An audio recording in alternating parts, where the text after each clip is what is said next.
And welcome to Sports with an Accent, Deportes con Acento. Here's your host, Robert Soltero.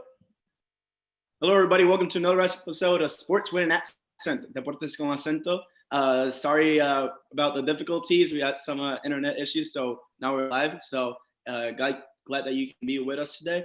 And if you're not, remember the podcast, as any other weeks, it's on YouTube, Spotify, and iTunes. So Robert Soltero, along with Josiah Schuneman, Seth Pollock, and Brian Rios. How are you guys doing today? Good. Great. I know Seth has a happy face because his Browns got a big W yesterday. Yeah. Against the overhyped Cowboys. It's that W. They look real good. Yeah. Real good. I don't All know of a if sudden they the look real Browns- good, but we can talk about that later. I mean, the offense looked Yeah. really good. The defense, well, I mean, we almost gave the game away, but Dak's been slinging it, so he was gonna get his yesterday. yeah. They But got the it thing done. is, well, we can talk about this later, but it's like I texted you guys right before the Denzel Ward interception. I said he's been throwing picks all day. We just haven't caught one, and then we finally did. Because I mean, there were like 3 or 4 balls that we could have picked off. 37 points. He still got me Yeah. 37 points in my fantasy and stuff. But the big topics for today are going to be, some of them are going to be the NBA Finals. We're going to discuss that. The MLB playoffs. We're into the division series right now. Right now, the Houston Astros are playing the Oakland A's at Dodger Stadium. And later, the Yankees are going to play the Tampa Bay Rays. So we'll talk about that and the other series that start tomorrow as well. And we're going to talk about week 4 in the NFL and also talk about the games that are happening today. So if you've been catching up on NFL news, you know that Cam Newton has the coronavirus, and they pushed the game of the Patriots Chiefs game to today. So in about an hour, that game's going to go on CBS, and Tony Romo will make his Monday night debut. So, yeah. Yes, we'll get to do Monday Night Football. Ha. Colin, you stole that joke from Collinsworth, didn't you? Yes, I did. Okay, it was funny. I don't like Chris Collinsworth, but that was very funny. You Yeah. don't like Chris Retired? Collinsworth? Come on. I love Crenshaw. He hates him. I have a question about Chris Collinsworth. Is he retiring or moving to like the B team when Breeze goes to NBC? I don't know. I hope he retires. I hope when Drew gets there, when he retires and he gets to NBC, I hope he takes Chris's spot. I just love how his family is very creative with the names, because it's Chris without an H. Yes, no H in And then Chris his Collinsworth. son is named Jack with a C. And No Austin, K. And Austin, No K. who played for Notre Dame. Oh, but When you say Jack it with a C, I awesome? thought Is you it meant his awesome name that was you- Cac. was it No, S? it's AU. Oh, damn it. That would have He was a safe. it would have been fun. Like, yeah. And Jack's a reporter for Notre Dame football, and he's a good one. He's better than his dad. So Yeah. So let's get to it, guys. You guys ready? yeah. Yeah. So as we do each week, NBA, MLB, and then NFL, and then the fun topic. So first topic of today is going to be the NBA Finals, because it's honestly the only thing that's going on right now in the NBA world. We also have another NBA news that we'll cover, but there's the biggest one. So the NBA Finals right now is 2-1. The Lakers lead the series. Last night, the Heat, with injuries to Adebayo and Gordon Dragic, they were out, and Jimmy Butler had to play probably his best game ever in his career, and they won, and now they make it a 2-1 series. And last week, the talk was like, after the first two games, we were like, actually, after the first game, people were like, is this series over? Because, like, the Lakers look unbeatable at that moment. And then game 2, the Heat come out with no energy, and the Lakers just go into a 75-30 run later in the game, and they close it out there.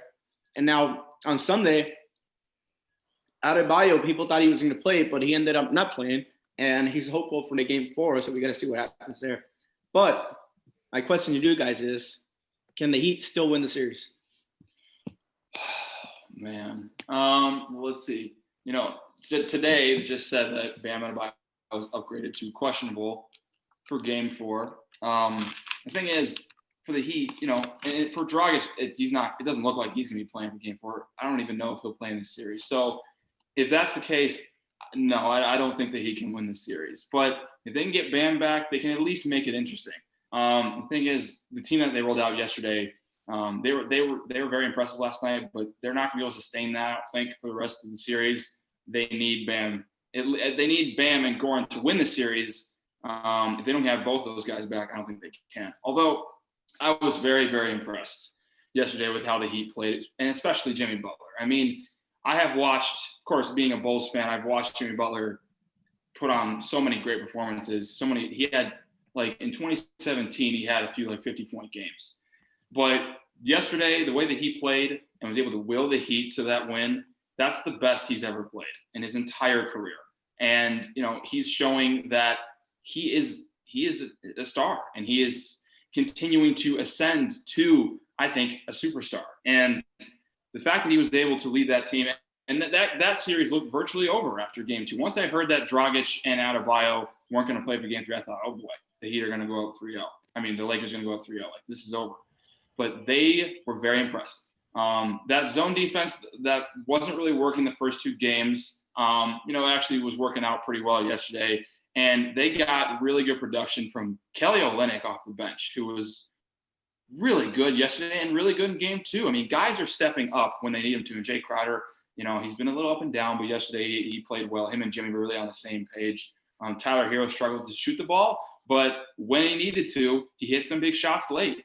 And, it was an amazing team win for Jimmy Butler. I mean, unbelievable. He was the best player on the court yesterday. For the Lakers, it is a little concerning because, outside LeBron and AD, they haven't gotten consistent production outside. I mean, Rondo has been really good as far as passing ball and playmaking, but they need a third scorer. I mean, Kuzma was really good last night, but he's been so up and down, which is like, I don't know if he's going to be that third guy. So there is a little bit of concern with the Lakers, I think, as far as scoring. I just think talent-wise, they have enough to win this series. I mean, can they win the series? Yes. Will they win the series? I think no. But it's just based on, like, my reading of LeBron and being like, there's no way that LeBron's going to let the Lakers lose this after going up 2-0. Like, there's no way. If not, like, I can already hear, like, all the old Golden State Warriors be like, oh, LeBron couldn't do it being up 2-0. Like, I mean, and they're going to go up 3-1. Like, they're going to go up 3-1. So, like, I'm almost expecting that if they don't make it, that everyone's going to be like, oh, LeBron couldn't do it being up 3-1. And I don't think I don't think that's going to happen. I don't think LeBron will let that happen. Yeah, you're right, man. Like, the Heat have, like, players that are stepping up, and they're doing the right thing. They're doing what teams are supposed to do. Next man up. And that's really what good teams do. I'm surprised that, like, you're getting, like, great contributions from Olynyk. Also, you're getting, like, good minutes from Myers Leonard. So, like, you're getting good minutes there from him. Like, even if they're, like, the beginning minutes and, like, you don't even think about it, that guy's bringing full energy to the minutes that he's in the game. Of course, Bam Adebayo is a different type of animal. And if he comes back, yeah, like, it will help. But I can't see the Lakers, like, put this down. I can't see Anthony Davis half another game like he had game 3. Like, I can see Anthony Davis he's going to dominate, I think, probably for the rest of the series. And I think that it's very possible he might end up being the MVP of the series and not LeBron. So, like, we'll see. Time will tell. But, yeah, I can't see the Heat winning this. I can't see LeBron letting the Lakers lose this. Yeah, it's interesting you mentioned AD possibly being the MVP, because I was actually thinking that more before the series, and then especially, game 1 and even game 2. But after game 3, I don't know if I would quite go there at this point. But, of course, if he recovers, no, I get it. If he recovers and is the reason that the Lakers come back and win this thing, I get it. But, yeah, that's the thing. Like, for the Heat to win this series, you need to have Jimmy Butler have the best game of his life again and again and again, and you need Anthony Davis to kind of play like he did last night again and again and again, because you need 4 games of that. I don't see it happening. Honestly, I mean, I picked Lakers in 5, and I figured they were going to have one of these games. They were going to have one clunker like they've had in every series. So it didn't totally surprise me. Now, it surprised me some, given that Miami was in such dire straits injury wise. I thought, okay, even with the idea that maybe the Heat are going to come out with more energy, but they did, and the Lakers aren't going to match that, which they didn't. I still thought that just the talent disparity and having LeBron in the fourth quarter, I kept waiting for the Lakers just to take over that game, and it never happened. But for this to happen 3 more times, like before the series, I said that I thought it was possible Miami could win this thing. I said Lakers in 5, but it wouldn't shock me if Miami won. Even now, after watching Miami win a game, you just need too many things to happen, even with Miami being healthy, in order for them to win 3 more. So I just think it's very unlikely. I do like, though, I wanted to point out, I just looked it up because I remembered the tweet but didn't remember who said it, and I wanted to give credit. Mike Ryan, who's part of the Le Batard Show gang, he tweeted out that everybody kind of wanted to see that infamous practice that Jimmy Butler had with the Timberwolves, where he went nuts on everybody, and he said we just saw that practice in game 3 of the NBA Finals. I mean, I love him going after LeBron. That was great. I mean, that was so much fun. Now, is it going to lead to winning the series? I highly doubt it. But I love how he's leaving it all out in the court. And like Josiah said, he's ascending to a superstar. He is a superstar, in my opinion. And he doesn't have to win the NBA Finals with this team in order to prove that he is a superstar, just based on what he's done already. That's nice. I like you guys' input on that. I definitely believe that Miami is going to win the series. Well, the Miami Marlins. The Miami Heat, no. I don't think they're going to win. No. Maybe the Miami Marlins. I give them more of a chance. It's just, you saw LeBron walk out with 10 seconds left. And we've seen what LeBron has done before after big losses. He's come out, and that team has been fired up, and he's leading the charge. And for me, if they win game 4, it's over in game 5. Like, I think the damage is going to be done in game 4. Those injuries are way too big. And you know that LeBron's going to be on Anthony Davis' year. And you can't have Anthony Davis, like he's got to play better against guys like Myers Leonard and Kelly Olynyk. I know he's playing good, but like he should play better against those guys. Like there's no excuse when you're really a guy who's probably going to get max money in free agency, and probably the Lakers are going to sign you back because that's what we all expect. But like, I just think whoever wins game 4 is going to win game 5. Well, yeah, like the Lakers. I think the injuries are too big. Yeah, I mean, well, Davis wasn't really even playing that much against Leonard and Olynyk. He'd have been putting Jay Crowder and Andre Iguodala on, which makes no sense. That's a crime. Like you're trying to get away with. Oh wow. Oh jeez. Yeah, freaking Correa said no. Oh my God. But yeah, it's like that's a crime. You're trying to put Jay Crowder, Andre Iguodala, you're trying to put these little guys on Anthony Davis. He should be. That's when you got to feast. You got to feast there. And for the Heat side, it's like if they stay with that type of strategy, there's no way Davis is going to absolutely dominate. Like if Bam comes back, you need to put him and Leonard in the game at the same time, and one of those guys guards Davis. That's how you guard it. You can't put smaller. Because Davis's length and his quickness. I mean, even you put a smaller guy on him, he can still outrun some guys. So it's like that's not gonna. I have a few things about what Seth said that I kind of disagree with. I don't think there's a disparity in talent between these two teams.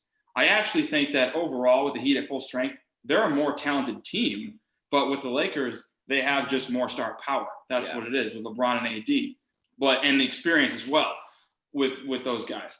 And the other thing is, I don't. Oh, jeez. Okay, sorry. I'm reacting to the game. I just think Anthony Davis is still, yesterday he played horribly. This is like his worst game of the whole playoffs. But games 1 and 2, he was dominant. And I still think that he has a good shot at winning the finals MVP. If it's going to be him or LeBron, if and when the Lakers, come back. But I think for game 4, I don't think it's going to be like the Lakers will definitely come out much more energy because yesterday so many turnovers. They were very, very sloppy with the ball. I think in game 4, yes, they're going to be more locked in, but I don't think it's going to be like straight up a blowout like in game 1. I think the Heat are going to continue to fight. If Bam is back for Game 4, it'll be really interesting. But I still don't. Either way, I think the Lakers do win Game 4, and they'll win the series. I think. Yeah. So. I mean, Anthony Davis, 15 points yesterday. Come on, man. Yeah, and he got And that's that- gonna happen And again. also, it's probably most of it is on him, but it's also on Frank Vogel not knowing the adjustments he has to make and put that guy against weaker guys that are not gonna challenge him. I mean, I'll give the Heat some credit though. Yes, because they yeah. defended really well. They double teamed AD a lot when he had the ball, so they did a good job getting the ball out of his hands. But regardless, Anthony Davis still has to be better. Also, 5 rebounds. Come on, man. He's got to be Yeah, better. And I agree with both of you guys. I mean, yeah. Let's move on to the next topic, I think. I mean, I think we're done with the NBA Finals there because I think we covered Well, the I question. just that want to had. ask. I just want to ask. Well, first off, of course, because Josiah wasn't here last week, we didn't get his prediction. But I just want to ask: is everybody sticking with their same prediction? Because I'm sticking with Lakers in 5. Like same number of games and everything. Did I say Lakers in Actually, I 5 had or Lakers in 6? I think I had. You both had him in 6. I think I have 5 now. if I I'm was on the sticking with podcast, I would've 6. said it more. I was thinking this is ballsy. I came in the series thinking Lakers in 7. I thought the Heat were going to go Ooh, 7 that's games. ballsy. That is bold, I know, but the Heat, they're just they fight, man, and I really like that team, so I thought they'd make it really interesting. But now with Bam and Dragic hurt, there's no way. So yeah, now it's looking more like a 5-game series. But I thought 7 games. I really did. I know it might be crazy, but I was really high on the Heat, and I've been that way, so I thought it'd be 7 games. But that's not gonna happen. So I mean, the other question was like, are the injuries to Adebayo and Dragic that big that would cost Miami the entire series? And of course it is. I mean, Yeah. we covered that. So they need those guys to even Yeah. have a chance in this series. yeah. So I guess the other NBA news that we have is we saw Doc Rivers got fired. We talked about that last week, and then later, I think it was yesterday maybe, or in the weekend, Doc Rivers signed to be the new head coach of the Philadelphia 76ers. And I'm just going to be the first one to say, oh, I'm going to enjoy this mess. I am going to enjoy the mess. I It's mean, going to go on in Philly. You're gonna be a mess. I think I it's don't going to be a think mess. I think it was a good hire. Yeah, I actually really like that. I think it was a good hire because here's the thing: he's a veteran coach, was what that team needed. I felt like there, like what Jimmy Butler said, like there was like no leadership. It seemed like within that locker room. So like when I heard about it, I was like, oh, he's going to like the Clippers Part 2. They even have the same colors. Huh. How amazing! Good for him. I Worst mean, fan. what? I said Worst worst fans. Well, well, yeah. well, I but don't at believe least- the Clippers even have real fans either. I'm sure they but they have more passionate fans. That's truth. So like the truth is like it's not a bad landing spot for him. If there's way worse landing spots in the NBA, and I feel like it was a good fit for both sides. No, I actually think it's a really good hire. When I heard about it, I was like, wow, okay. Like this. I think this is the hire they needed. Like, with Brett Brown's a good coach. I just thought that he didn't lead that team as well as he could have. And then that team also has a few, Embiid and Simmons, those guys need to figure themselves out too. They need to grow up. They need to start becoming true leaders of their team. And I think with Doc Rivers, I think that would really that could really work out. I think last year, this past season, we expected the Sixers to be one of the better teams in the East, and they weren't. They were pretty up and down. But defense, and they were supposed to be really good defensively. Doc Rivers is a very good defensive coach. I think he can tap in to that defensive prowess that this Sixers team was expected to have. And I think next year, and you reunite him with Al Horford. Obviously, he didn't Reunite him Well, yeah, from when? when he was. When he was Oh, okay, yeah. That was Brett Stevens. Yeah, I have the timelines mixed That's up. not Okay, but anyway, it's like, with that team, with Embiid, Simmons, you got Tobias Harris, Josh Richardson, they still have a talented team. You reunited with Tobias Harris. They're going to maybe. there we go. Yeah, Tobias Harris. See, that dynamic could be really important, I think. All right, fuck you guys. All right, I forgot. It's I okay. forgot my It's timelines. okay. Okay. All right. So, but with Simmons, and then you got Shake Milton off the bench, Al Horford. Like, I look at that team, and I still see like they were going nowhere without Ben Simmons. If they had him this year, who knows what they could have done. Now he's going to come back next year. and you have Embiid. I mean, of course, it's up to these players to step up and try to get better and try to improve. But with Doc Rivers, I think this could really work out. I think he's a true leader of that for those guys. I think they really will buy into what he preaches, and I can see it really working out. I don't really think it'll be a mess. Honestly, I don't see it being a mess because with Doc Rivers, when Doc Rivers is coaching, I don't think there's been dysfunction with his teams. I think no matter where he's coached, guys want to play for him, and he's a really good coach. He's one of the best coaches in the game. I mean, he took a Clippers team that before they had Paul George and Kawhi, when they had traded away Blake Griffin, that team ended up having a winning record. And the next year going to playoffs. Like Doc Rivers is a really, really good coach. And I think with him, the Sixers will finally ascend to becoming an elite team. I believe that. Seth, you got something? Yeah, I can go. I can go. Yeah. No, I think it's a really good hire. What? Yeah, go. Yeah. Okay. I think it's a really good hire. There's no guarantee it works out because you saw situations like this year with with Doc Rivers where things don't.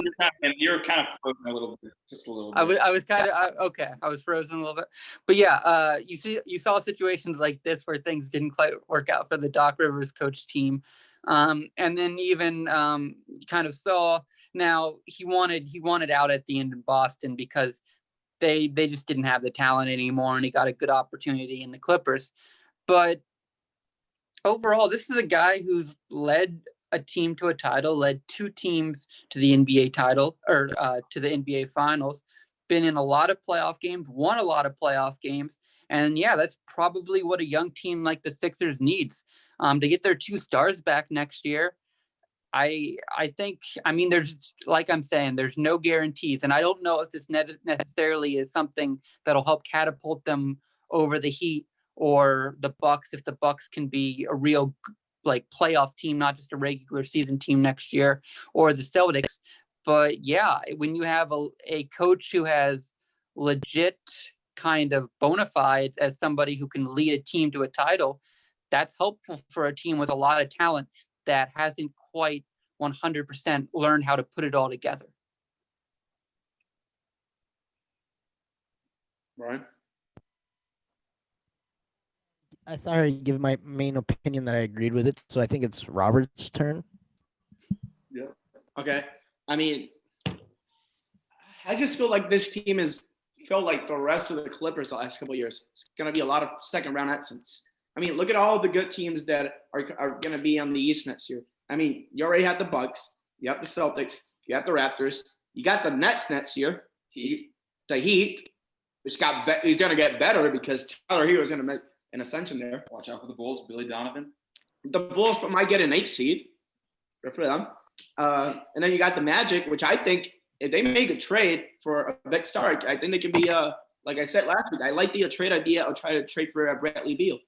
But they're going to have a lot of teams that are going to challenge them next year. And I think the one thing that I like about Doc Rivers with the Sixers is that he works good having good big men. And I think he knows how to develop good big men. So Embiid, I think he's going to unlock something in Embiid that is going to help the Sixers a lot. But I still think it's going to be a mess because I just don't know what Ben Simmons as their point guard. I like Ben Simmons, but the thing is, he can't shoot. He can't shoot. That's the thing. And then Rondo can't shoot, but all of a sudden he learned how to shoot right now, right? So. Yeah, but I don't know what you have against Ben Simmons, man. I feel like you're just. I don't know either, man, because it's they tried to get shooters the last couple of years, and they had them in JJ Redick and a couple at the bench, and that did nothing. They do need more shooting. And if they try to get more shooting, I probably think it's going to be the same thing. Why would it be the same thing, though? Why? Because they had shooters already. Well, here's the thing. It's what they were missing something. Before that, though, when they had JJ Redick, they were learning how to get to that point. I felt JJ Redick was that veteran. Was the veteran that was all of a sudden teaching the young kids how to be, and this was their season that they were alone because they had to do some pay cuts from the year before. Well, they invested too much money in guys. They invested a lot of money in that Jimmy Butler season, and they were eliminated by Kawhi's shot. That Yeah, was their they were shot for a literally- championship. They were literally one shot away from the conference finals last year. You know, that team was very good, but that Raptors team was good too. But now it's They not. faced a But now really it's good- not the same because you don't have Jimmy Butler. Well, no, I mean they took risks, And the thing you got to do, don't start Al Horford. Okay, you cannot start Al Horford next to Embiid. Maybe if Al Horford was in the Celtics, you can start him, but not in the Sixers next to Embiid. You got to have him off the bench. That's fair. That's fair. I mean, Of course, Fine, you're gonna that's- give I him. You might give him this almost this close to the same minutes, or maybe just take 5 minutes from him, but you bring him off the bench. I mean, you definitely need more than just Furkan Korkmaz and Shake Milton as your shooters. Yes, they do need to make those moves, but I expect them to. I think in the offseason, they'll definitely try to find some more shooters. But there's talent. And we don't even talk about Matisse Thybulle, who's a great defender, who's pretty decent shooting the ball, who could really become a good player for them. I mean, I don't see the problem with Ben Simmons, though. I just – last year, you know, his offensive numbers were pretty much the same, but defensively, I think he took a step up. I think he was fantastic I just on think defense. Embiid and him don't mesh well. Okay, I mean that's fair. I just think like Like, I think and he you can't- obviously, if you obviously you're gonna trade one, you're gonna trade Simmons. yeah, I think they need to keep those two together. I mean, let's see. If they don't deliver next year, yeah, you break those two up. But I think you got to give it one more year. You know, and I just felt like it's, you know, and another thing that we can talk about, I mean, you can definitely harp on Doc Rivers and the job that he's done in the playoffs, because regular season been really good, but playoffs of the Clippers was a different animal. As because I said they last week, disappointed. But that wasn't all his fault. Because early in the years when they had Blake Griffin, Chris Paul, they had injuries. They had bad luck. And this year, you know, Doc deserves definitely wait, blame for not that, making what it. about that year that they blew a 3-1? What was it? 3-1 lead to What? the Rockets? Yeah. Yeah. Come on. I mean, yeah, that's absolutely. But the thing is, look, with that and with the fact they blew a 3-1 lead to the Nuggets this year, you definitely have to blame Doc Rivers, but you also at the same time need to blame the players. You know, players need to be held accountable too, especially this year with Kawhi and Paul George. Lou Williams and Montrezl Harrell sucked in the playoffs. No way around it. They were awful. And they just didn't step up when they needed to. So they deserve part of the blame too. So, you know, but you can definitely harp on Doc Rivers for that. I just think that with this team, with what they are supposed to be as far as defensively, they're supposed to be a really good defensive team. I think Doc Rivers is perfect. Two things that they need. Let's say another playmaker, shooters. Okay. They're okay on bigs. Maybe get a stretch 4 because they're gonna have Horford there. But maybe get Tobias is. They're gonna probably play him as their stretch 4. They're gonna go but small. like maybe I mean off the bench, like when they had Elizilva, because that worked.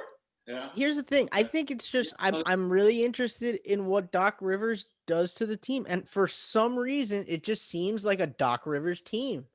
It feels like a Doc Rivers team. Like they have young talent that like is just like about to emerge. It just seems like the older like a newer version of the older Clippers. Honestly, what do you mean Doc Rivers team? I mean, when he got the Rockets, they were veterans. Some of them. When he got the Rockets, he never coached the Rockets. No, I mean the Clippers. And then the Celtics, it was full of veterans. Wait, it wasn't veterans when he I got to know the what you mean, Clippers. young It was team. full of No, Blake Griffin, no. DeAndre Jordan. Yeah, those were young. And when he Those started off were with young the players. and The when he only started- veteran he had was Chris Paul. And when he started off with the Celtics, Rondo was a young. Okay, star. Rondo, but they're leaders. No, it was Paul Pierce who was like 34. Yeah, but it was stars. Here's my point. They're stars that he didn't create. It's only stars that he has to manage. And that's what I mean by a Doc Rivers team. He got to the Clippers and he had stars that it wasn't like he created them or they spent out of the air. He's there to manage them. And he's there to treat them like adults. And that's why he is one of the most mature coaches in the NBA. There is very little coaches that could even coach their own son. So that takes like a special level of maturity. And even coach Paul George after what happened personally with his family. So like the level of maturity that Doc Rivers has, I think will kind of be the force that will push the Sixers to the next step maybe. And I think that's why they hired him. I still kind of think he's overrated. The thing you're saying though, Brian, is you're saying I this. said it last week. Wait, You hold know on. it. I said it last You week. said you think he's overrated? I think he's kind of overrated. Yeah, he did say that. So yeah, Seth, what are you gonna say? Yeah, you saying the reason you're optimistic about the Doc Rivers hire is because this feels like a Doc Rivers team and it feels like the young Clippers. I mean, the Clippers were a second round exit, never really got to the next level. I mean, But this is his second chance. There's no way, like you never get. It's very hard to get second chances. So Mhm. like this is his second chance to take that Clippers failed experiment that he had. I mean, he had to like deal with Donald Sterling. He yeah. had to deal with like the change to a new owner. His new owner seems like really like full of energy that I don't think it'd be easy to like work for him. Oh, Either. no. Well, he apparently had a blow up. One of the reasons he fired Doc is because he blew up that they didn't draft Michael Porter Jr. because he wanted him, and Really? the Nuggets got him. Yeah, no, there was a story that Ballmer really wanted MPJ. I mean, but here's the thing: his, they had 2 picks there. yeah, and but his people, the front office, told him no, we can't do that. He's undraftable. And then to see MPJ play really well against him, that puts Ballmer over the edge, and he decided that they needed to make changes. So I mean, I get your point. I will say if something fails the first time, I get second chances, but that's not a great indicator. But I will say too, though, he got close with the Clippers, and it's probably going to be generally easier just always in the Eastern Conference to make it to that next step. So yeah, I could definitely see it working out. I mean, we've seen him win a title before. We've seen him go to 2 NBA finals. So there's no reason, if the team's good enough and if the stars align in the East, which it's going to get harder in the East than it has been the last few years with the Heat, the Celtics, and who knows what happens with Milwaukee. But I mean, that's been a really good regular season team that might take the next step. But yeah, I mean, he's going to have a chance. I don't agree on the fact that he's overrated. I don't agree with that. I think he's as good as people make him out to be. I think he's an amazing coach. I don't say overrated with him. Okay, if we're gonna do the overrated thing, let me just say this though. Well, whenever you do an overrated conversation, you got to figure out what the person is rating it, because that was the big thing with Adam Gase when Robert was talking about Adam Gase, because he would say that Adam Gase is underrated. But the thing is, Josiah said, no, he's not a very good coach. And Robert was saying, well, I'm not saying he's a very good coach. Well, let me back this up, not Brian. an awful coach. This was last year. Yeah, this was last year when he went 7-9. I thought 7-9 was a good record for a team that wasn't expected to do that well. But the thing is, like, if we're talking about overrated, okay, how does Robert see Doc Rivers as actually being rated, and how does that compare? Why does he think that's overrated? I said kind of overrated. You just said overrated. You say kinda. You said overrated. Okay. So what I just can't believe that. Well, that Adam Gase thing, I know what you're talking about, Robert, there, but I mean, come on, like he's awful. I mean, on a scale from 1 to 10, how good of a coach I think he is? Doc Rivers, yes. What do you think? 6.5. What? 6.5? He's like I an don't- 8. He's like an 8 point something. He's an 8. He's at least an 8. At least to me. I think See, he's an I 8. don't He have a problem with Robert saying that. consistently makes the playoffs with all the teams that he's in. Yeah, look but at the teams no, he not had. not with the Magic, and yes, when he's had really good talent, like Robert's saying, yeah, he's made the playoffs. Of Well, course, you're gonna like- make the playoffs. That's Like, part of we're the. But yeah, but there are teams that have talent that don't. And he has. There are teams that have talent that don't make the playoffs. This happens a Yeah, lot but too. this guy has a lot of talent, like a lot of it, and still doesn't. Okay, And underachieves with it. I guess you guys were not listening to what I said earlier. This was years ago, before they got Kawhi and Paul George. Their best player was Danilo Gallinari, and they made it to the playoffs. And they took the Warriors to six games. Come on, He had like good. you don't need. He doesn't even need that much. They talent. had good role players. Come on, they have Lou Williams scoring over 20 a game. They had Danilo Gallinari. They have Montrezl Harrell scoring over 20 out. Yeah, but there wasn't a superstar on that team. All right, you know why? You know why he's not overrated? Players want to play for him. Thank you. That's fair. Unlike other coaches, and you hear an all different professional Good for league, them. They're gonna keep losing. but players want to play for him. It's not They're a gonna bad keep thing. losing. Waste your money on a coach that not gonna get you But- anything. It's I mean, he not- did win an NBA championship. He won They with the did get a Celtics. championship. I'm sorry. If Tom Thibodeau was the head coach of that team, they would have won the championship anyway. Well, and Tom what team you Thibodeau's a talking good about? coach. He's talking about the OA Celtics. The 08 Celtics. His assistant coach was Tom Thibodeau. Yeah, but the 08 Celtics, I mean, they would have won with a lot of coaches, I would say. And Thibodeau was a great coach. He's Yeah. a great coach. Fine. I think I found. Thibodeau. The first they have. There are times you can have players like that in your first year because of chemistry. That didn't happen. The Doc Rivers, yes, they were a very Making sure that I'm not talented team. They were frozen. very good. Doc Rivers also deserves credit for that because he did a really good. What is I love the frozen picture. I love I it. don't know what's happening. Okay. I was I don't just know dancing to what's make sure that happening, but- I wasn't frozen. Yeah, you were 'cause you frozen. guys I'd were love to dance, by frozen, the way. so- But yeah, I mean, But with Doc Rivers, like, yes, you have the talent, but he still delivered. He got them a title, and then they won the finals in 2010. Like, No, come they on. didn't. And then with They the Clippers, they lost the yes, finals okay, in you can harp 2010. on that, but was injury. That's what I'm saying. I didn't say they won Oh. in 2010. I said they were all. I thought you just in- said they won the finals in 2010. No. Okay. I would say they had a better team in 2010. all right. They lost. So Okay. I don't know But about he's that. good. He's a good coach.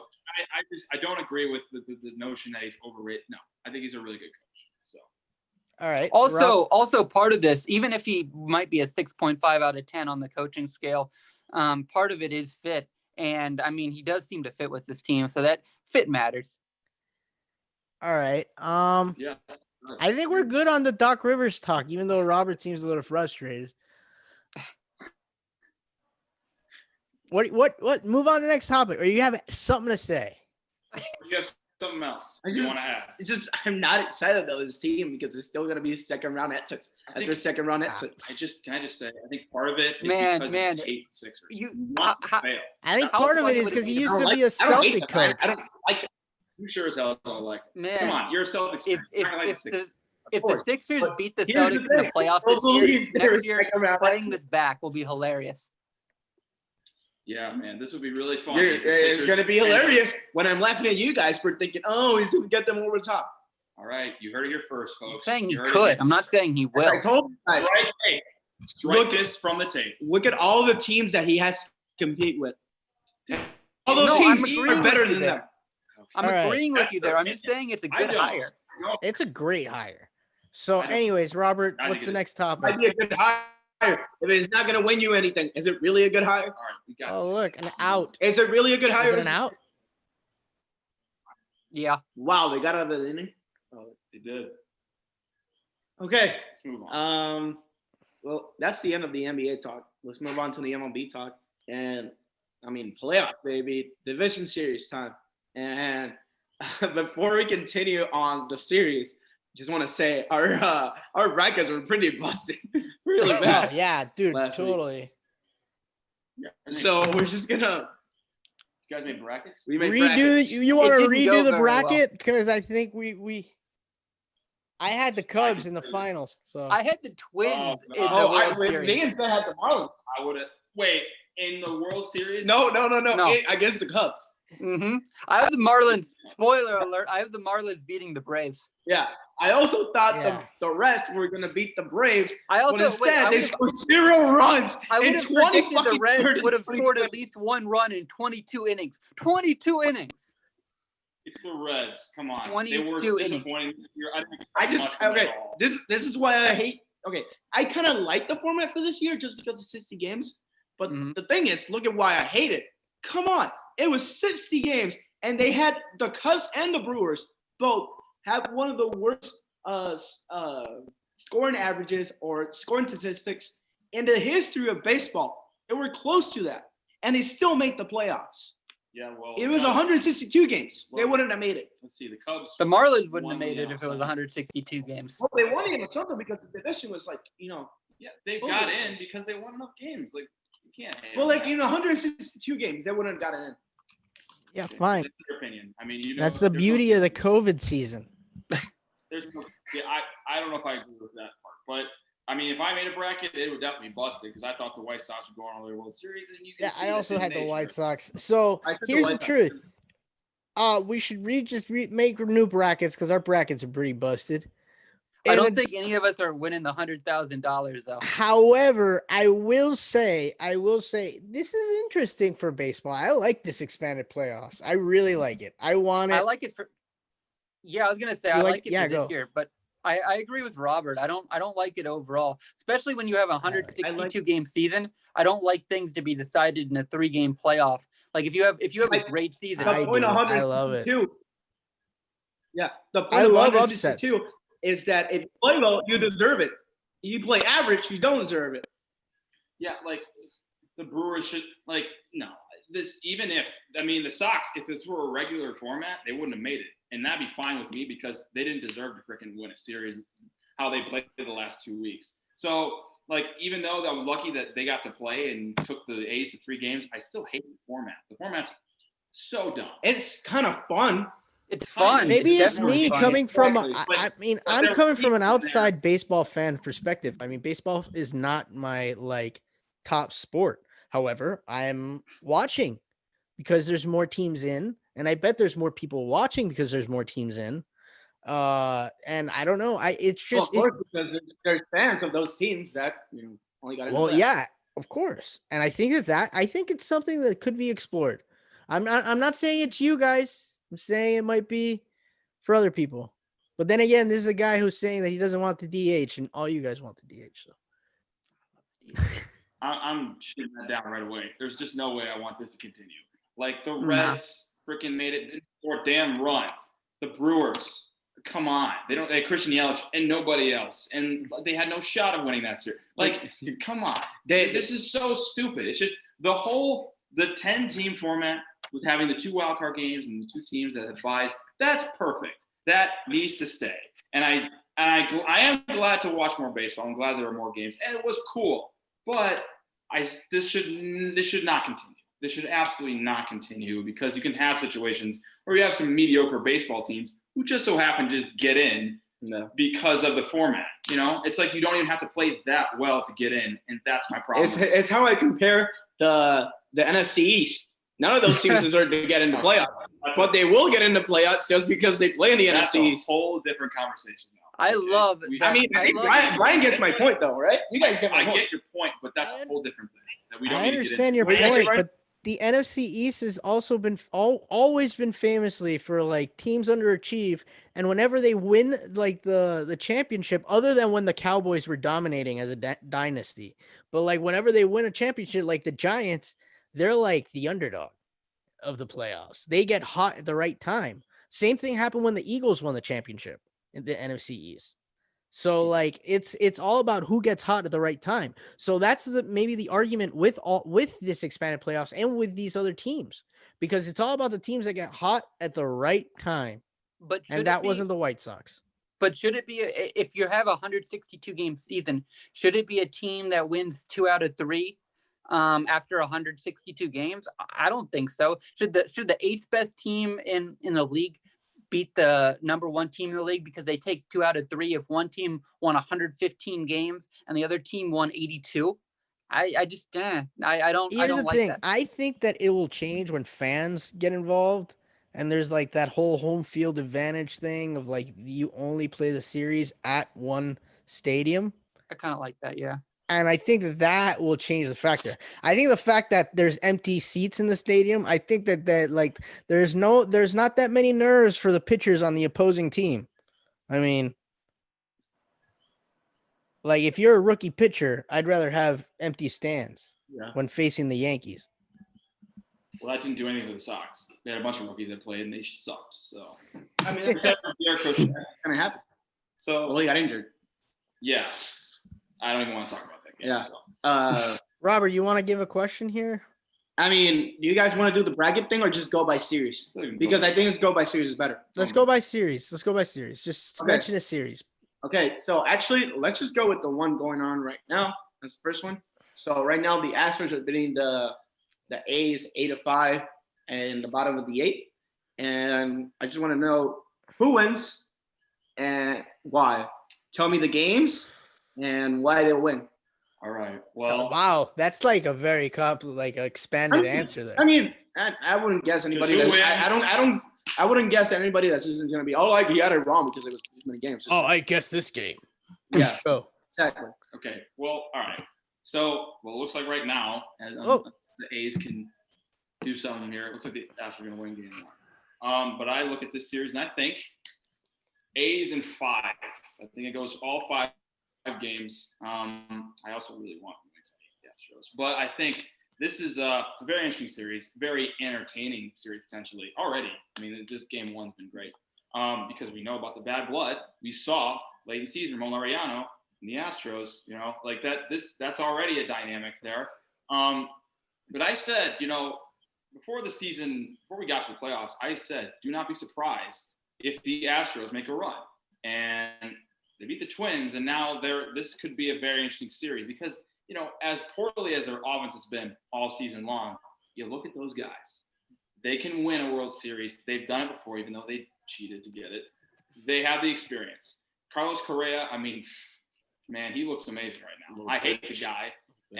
But he is absolutely backing up his talk because he is playing out of his mind so far in these playoffs. He's been dominant. Alex Bregman, Jose Altuve, who knows? Those guys could get it going, and they could really be dangerous. Now, the concern with them, pitching, because Justin Verlander is out for a while. And your number one guy, today was Lance McCullers, and he sucked today. So it's like pitching is going to be an issue. Nice. For the A's side, it's not going to be because as far as the bullpen, they got a really, really good bullpen. I think they match up well with the Astros hitting. And, their starting pitching hasn't been too bad either. Now, they don't have Matt Chapman, and that is obviously a big But Jake Lamb has been playing well. Yes, although not really in the playoffs so far. But Jake Lamb has come out of nowhere, and he's become very good for them. In Tommy La Stella, when they traded for him, he has really helped them a lot. I like Sean Murphy a lot. I like that kid. He's raking so far in the playoffs, and he was killing the Sox. So he's got a chance to become a stud. And, and Matt, and the two guys that have been struggling for them, Matt Olson, Marcus Semien, it's going to, honestly, it really would come down to those two guys. If those guys can play more like, because Marcus Semien, people forget, MVP candidate recently, last year. So if he can rekindle that type of play, I mean, the A's look really good. They still got a lot of bats in that lineup. They don't have Matt Chapman, who's their best player. That's a huge loss. Still got a lot of bats, and a lot of guys can defend. And I think the Astros have the talent to win this series, but I think the A's can pull it out, especially with that bullpen. They're really good. So I like the A's in 5, but it's going to be a very interesting series. Probably the most entertaining series. I mean, maybe Yankees race, but the Astros A series looks very intriguing. By the way, before you guys continue, just mentioning, and anybody that's listening doesn't know, there aren't going to be any breaks between this series, so all games will be 5 days straight. Really? Oh, Yeah. wow. God, that's brutal. We might have some. This is all the entire division series. I expect some 2-0 games. I just love seeing all the Dodger fans in the stands. That's just weird. It's hilarious. Like they couldn't even do like something. They couldn't even like do like something or like even like take out the cutouts. I think would be better than having Dodgers So fans. weird. It's hilarious because it's the Astros. Yeah. Oh Yeah. yeah. Did they do that on purpose? You see, I think the Astros got benefited from this because they won in 2017 while watching these faces, and now they get more motivated. I mean, those aren't the actual faces though. They were watching there were real people in the stands during that World Series as opposed to cardboard cutouts. So it's a little different there. I'm like, I honestly, I really want like a cardboard cutout to come in just to life. Like someone just scare someone. Be like the cardboard cutout. I don't think that's gonna happen. I don't think it's gonna happen. There's somebody behind the home plate, and it just comes to them like, "Hey, fuck you, man!" I just thought of something hilarious. Hold on. Remember Astros Nationals last year when those girls that were Oh, what if they had cardboard cutouts of them and then they just come out of nowhere and flash the it was Julia Rose, one of them. Anyways, hilarious. in my opinion, I think the Astros are gonna win. They're hot. I don't know why. It's just this weird feeling being the villain. Like, okay, I'm kind of a semi-wrestling fan. So, when like a wrestler turns heel and all of a sudden he's like winning, he gets on a winning streak all of a sudden until he gets to WrestleMania, and then WrestleMania, like the good guy wins. That's what the Astros feel like right now. they feel like the heel that's gonna get all the way up to the point where they face the Dodgers, and then the Dodgers are just gonna like defeat them. It would be great to just see that. So, like, I don't know. I at least for this series, they're hot. They're going in. They know how to play the heel. Carlos Correa knows how to play heel and knows how to get people to hate him and knows how to get his team heat. Like, he's doing that. He's doing that to rile up his own Astros teammates. He wants them to be the villain because it's like the Warriors did when they got KD. They like totally appreciated being the villain because that motivates them. And I think it's doing that for the Astros right now. At least it's doing that for Correa because he's looking like, wow, like a new man. So like, that's where I'm saying, I think the Astros win. I think it might go to 5, but yeah, I'm saying Astros win in 4. Yeah, no, it's funny because Josiah picked the A's, but some of the stuff he was saying, and then especially the stuff that Brian was saying, makes me kind of want to pick the Astros. But I'm gonna go ahead. I'm gonna stick with my pick of A's in 5 that I had planned on. Just the better team during the regular season. We talked about during a few weeks ago, are the Astros done? Now Josiah was the one who said they might go on a run, and Robert said they were completely done, and I was kind of in the middle saying probably done, but there's no guarantees. And that's kind of how I feel now, although the fact that they're on a hot streak, and I buy into what Brian's saying, that being the heel, it can be fun for them. It looks like they are having fun with it, and I don't know, maybe it is kind of fun even a little bit for them to be in Dodger Stadium right now and see those cardboard cutouts. But I still think the A's are the better team, so I'm going to pick them in 5. Before I start, let me just say, God damn it, Twins! Oh my God! They continue to choke. Oh my So God! many lost games in a row. They had the number 1 seed in the NL Central, and last year you had a good team, and this year you should have been better. And oh my God, like. They hold the record for most consecutive losses in the playoffs.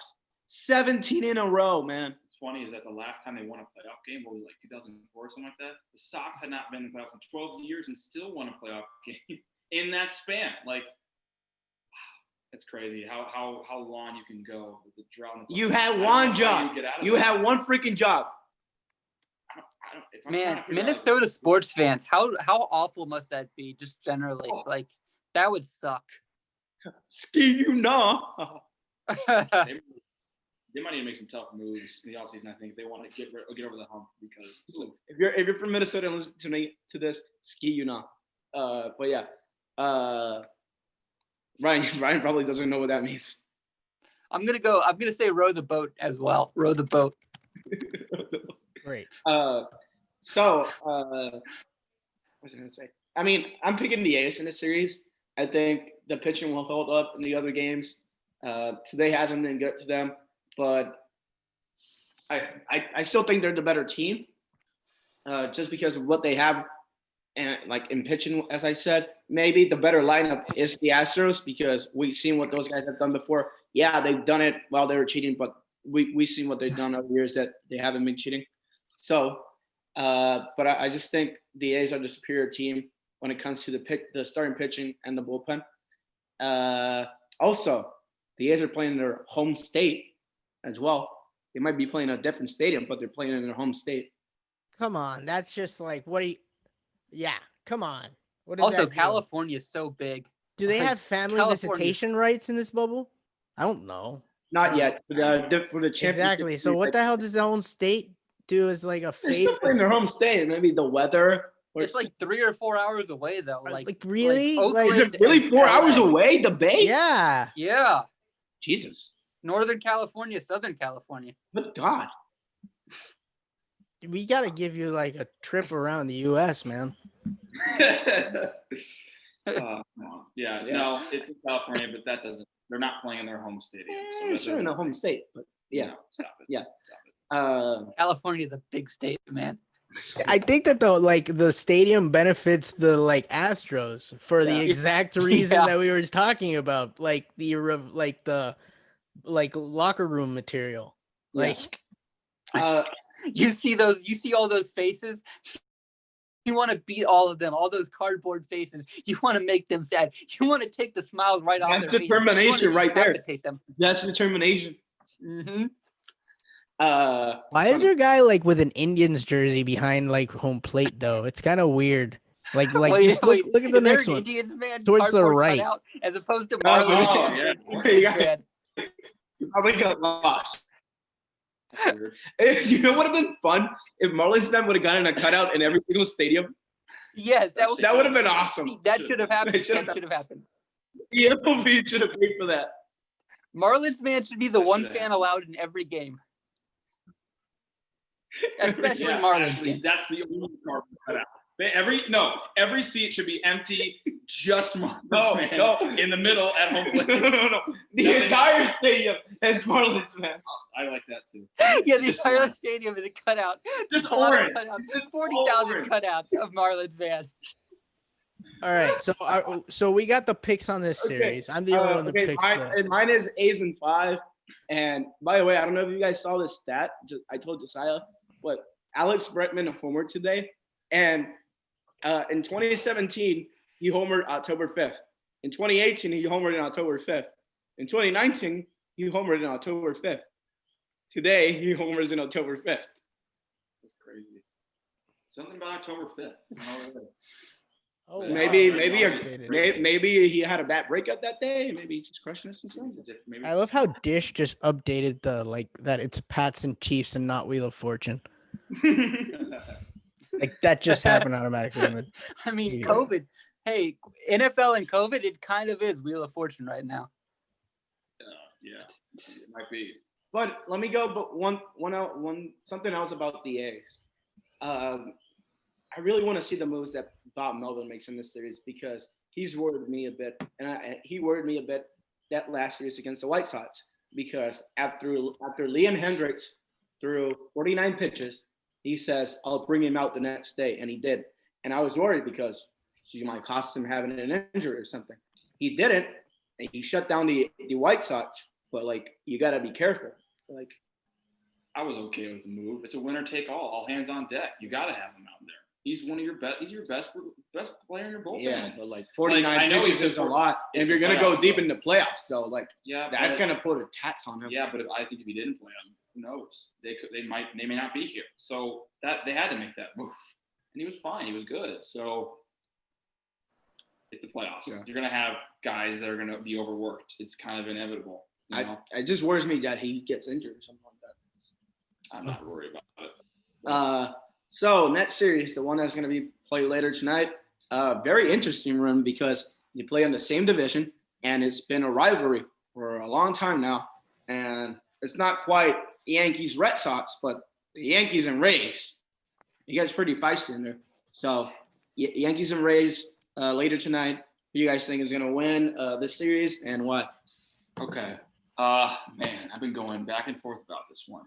But I'm going to stick with the team that I think was, well, I did end up changing that the White. God damn it. Fucking, God, the Astros, this is over. Okay.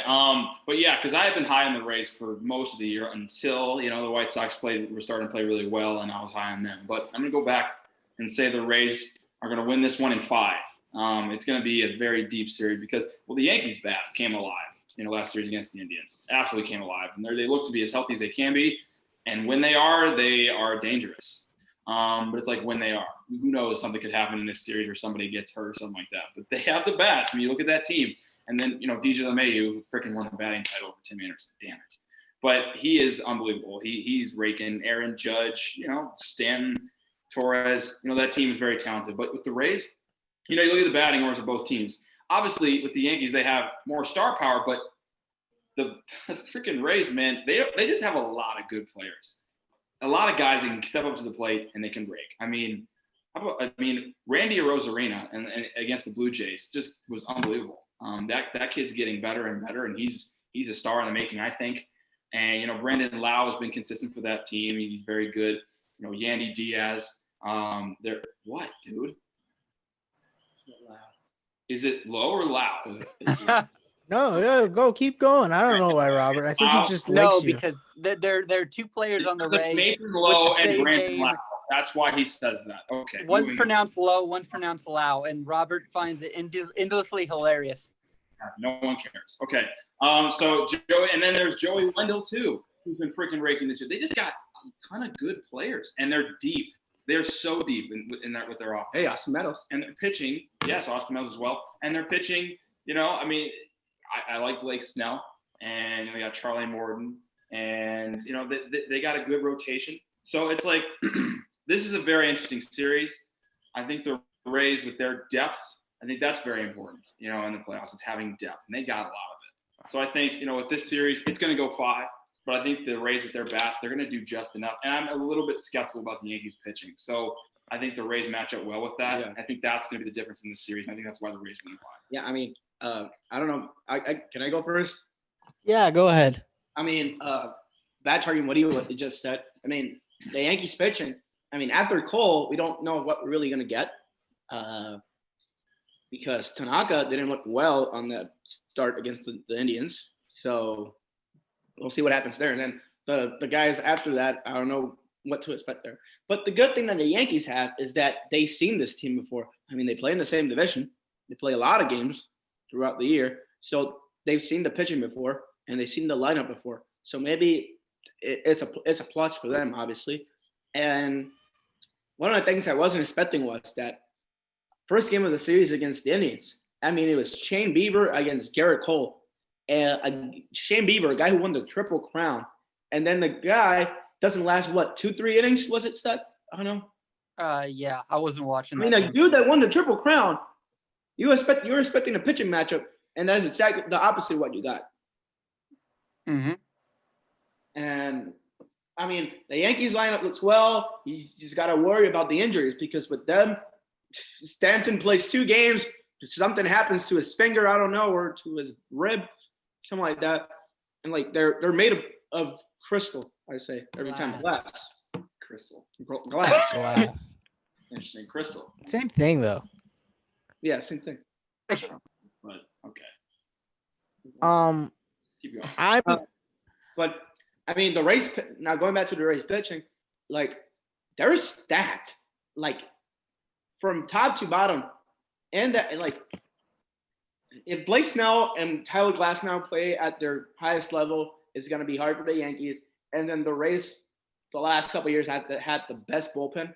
And the thing is, Kevin Cash, I think, is the best manager when it comes to using bullpens. It's between him and Craig Counsell and using bullpens. And I think that's going to be very important, because we've seen throughout the years that the bullpen has been really important in the playoffs. So I think Rays in 5. and that's where I was gonna go in my point, especially in a 5-game series. Bullpens are especially important in a 5-game series. In a 3-game series or any series that like you have to win less than 4 games. I mean, like that last point that Robert said, that's where I was gonna go. It's gonna be up to the coaching and how they use their bullpen. And I think that the Rays have better pitching overall to be able to withstand the Yankees offense throughout the whole like series. That's like where I'm at. I mean, I don't have that much detail on the guys and on everything. I know that the Yankees are hot. They're the team going in hot, and it just seems like that it feels like the fandom of the Yankees will pull them through, but I don't think that it will happen this year. I don't think it will happen for this series either. I think the fact that there's no home field advantage, I think it plays better for the Rays than it would for the Yankees, because I think playing in Yankee Stadium always benefits the Yankees. And yeah, I truly believe that the Rays got this. And I think that they'll win in 4 games. Okay. Okay. I think the Yankees are going to win 4 games. What? Said I Rays. said Rays. Rays will win in 4. Okay. Yankees will win 1 game. The thing that I also have to mention, this series will be played in Petco Park, and that is another pitcher's park. Yeah, but as we saw today, Dodger Stadium, it's pitcher's park, I would say, and the ball was like they were hitting it out. So we got to see. Yeah. One of the things that Robert alluded to was the idea that this is a division series in the sense that both teams are in the same division. What's interesting is all 4 of the series are division series in that sense, which is kind of cool because I mean you don't normally see that exact scenario play out. But when it comes to this one, I even though the Yankees only won 2 out of 10 against the Rays in the regular season, like you guys were saying, I can definitely attest to the fact that the Yankees bats woke up at just the right time for them. And I say they stay awake in this series. Playing at a pitcher's park might be harmful to them. Might make it harder for them to keep that momentum going. But I say they keep the momentum going in enough games, in 3 games, in order to win the series in 5. So I got Yankees in 5. Yankees in 5. Okay. Actually, you mentioned something like the division series. My God, none of the Central teams made it, not NL or the AL. Mm-hmm. It's like I sent you guys that one picture that was MLB teams that have made it to the division series and Big Ten, like the map of the Big Ten schools. And like, man, the Big Ten really got wiped out in the first round of the MLB playoffs. Like, it's all Pac-12, Pac-12 was winning. SEC from here. Yeah. Yeah. Yeah, I think everybody said Braves. No, Seth said Yankees. Yeah. That said Yeah, Yankees. I said Yankees. Okay. Oh. Sorry. Thanks for listening. Yeah. So moving on to the NL series. First series that we got is a battle of NL East teams. The Miami Marlins and the Atlanta Braves, or should I say the Wowie Marlins, because they flipped the W to Wowie. Good one. But Wow. I mean, the Marlins created that, not me. Take it up with the Marlins.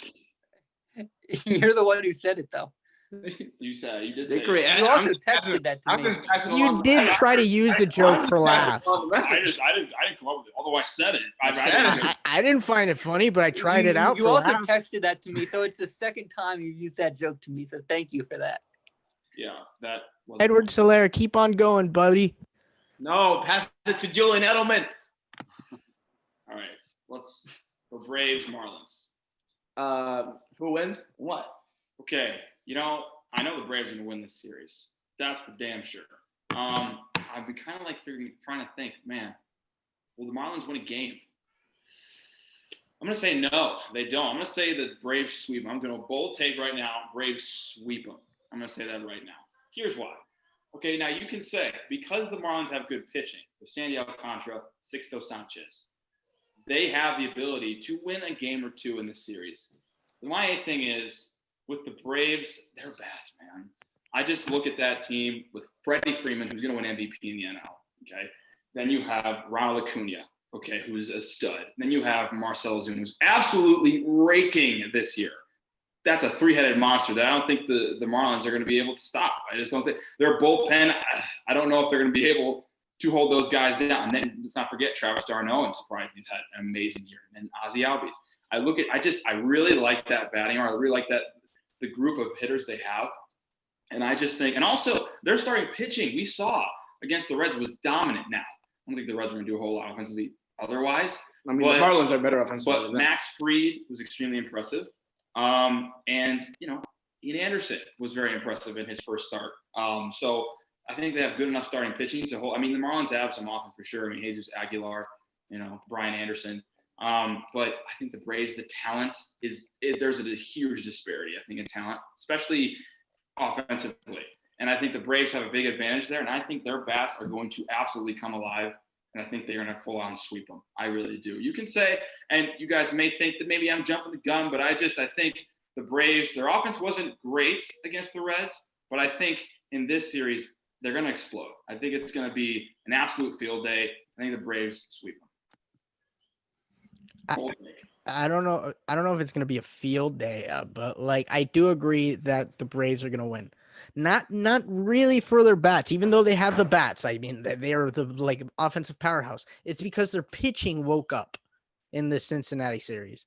And it's because a lot of people didn't expect the Braves to be out of that Cincinnati series because of Cincinnati's pitching.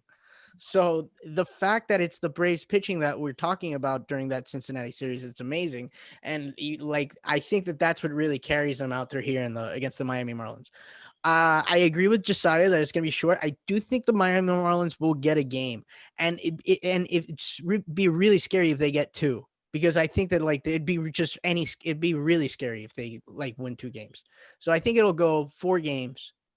And I think the Braves I got it. I expect a big series out of Freddie Freeman. And I just you just feel it. I agree with Josiah that you feel that they're gonna be some bats and stuff exploding, but I'm not. I think that the pitching is what really carries the Braves out of this one, and plus I feel like they're the more mature team, that they should end up winning this playoff series. Seth? Yeah, the Braves are definitely the more mature team, and they're the team that should win the series. And my head looking at it, I feel like the Braves should definitely be favored. But on this one, I'm going with my heart. I'm going with my Miami Marlins. Oh my! I'm saying the Marlins win in 5. Now here's the thing: the Marlins were able to take 4 out of 10 in the regular season, so they were pretty decent against the Braves. I mean, yeah, they had a losing record, but they almost beat the Braves as many games as the Braves won in the regular season. And the Braves have lost 10 straight postseason series before the series against Cincinnati, which isn't it's not like anything we've ever seen in baseball before, and it's not like what they're going to face against the Marlins. Brian said if the Marlins win 2 games, it gets real scary, and I think the Braves are going to feel that. If the Marlins win 1 game, I think, especially if they get off to a 1-0 series lead, I think the pressure is all on Atlanta, because Miami at this point, I mean, even against the Cubs, they were playing with house money. No one expects them to be there. And I think they're kind of, in a way, too young and too naive to know that they shouldn't win the series. So I think they have a legit shot in this one, and I'm going to go ahead and pick the upset. I mean, Atlanta didn't look very good against Cincinnati besides the pitching. The bats looked mediocre. The Marlins are playing well right now, and I think all the pressure is on Atlanta, and that gives Miami a legit shot. Also, worth noting that Miami, even when they were the Florida Marlins, has never lost a playoff series. So why start now? They will start now. And actually, Okay. just what I was going to start with. The Marlins have never lost a postseason series, and they will not lose a postseason series this year. The Miami Marlins are going to beat the Atlanta Braves. They won't lose a postseason series this year. You're saying that the Marlins are going to win the World Series. Now. Wow, so Okay. They're going to win it all. It's over. No, I would love that. I know you. I wouldn't love that, because it would be I me know. if I get there. Oh, well. They won't get there, so it's okay. The Dodgers and Marlins. Well, obviously, I was saying that obviously the Dodgers won't get there, so it's okay. Okay, what are you gonna just explain? Miami Marlins in 5, and my reasoning is they in the first season of the series first series of the season against the Philadelphia Phillies, a reporter called them the bottom feeders, and that's what kept them going, and that's what they used, and that's what their shirts say, bottom feeders. And they went into a series against the Cubs, like everybody thought, oh, the Cubs are gonna win, and like them were like, okay, we don't care if you say that, we're gonna still compete. And I think this is a team that has a lot of energy, a lot of young guys as well, yes, but it has a lot of energy and some veteran players that really mesh well. And the pitching, we said the Atlanta pitching is good. The Marlins pitching is really good as well. I mean, yes, they played the Cubs, who had one of the worst scoring statistics in the history of baseball, but still, the pitching was good, especially coming from 22, 23-year-olds. And right now, I mean, they're rested because they've had a 4-day layoff right now. So that's pitching. You can start the same rotation that you had. But I saw that Pablo Sanchez is going to start game 2, and then they're going to put Sisto Sanchez as a third starter. But this is a young team that has nothing to lose. They came with no expectations in the season, and I think my thing with the Braves is that they're always too confident, and that's their problem. They're too confident. Like, you can be confident, but they're too confident, and that's what happens to them. They try and go win a series. They get there, and it all goes down from there. I'm picking Marlins at 5, as I said. You guys are insane. I'm sorry. I get it. You guys really love the Marlins. You really want them to do well. They're By the not way, winning this and series. if There's the just no Marlins way. and if the Marlins get Starry Marte back, that's gonna be a really big They'll boost. still lose. So okay. You guys bring up some valid points, though. I will say this: the pitching is very good, and I did say that. And their hitting surprisingly is really good.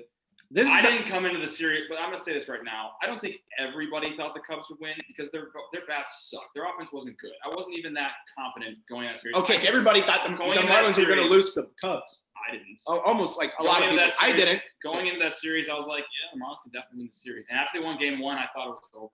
So I really wasn't surprised that much because the Cubs' offense sucked, and they've been disappointing in the playoffs for the past few years.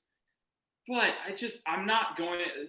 It's a great story. It really is. The Marlins team, they have been great because with all of what they've gone through, the injuries, the COVID, all that stuff, the players, different guys they've had to use, really, really great that they've been able to get to this point. And they're a great success story.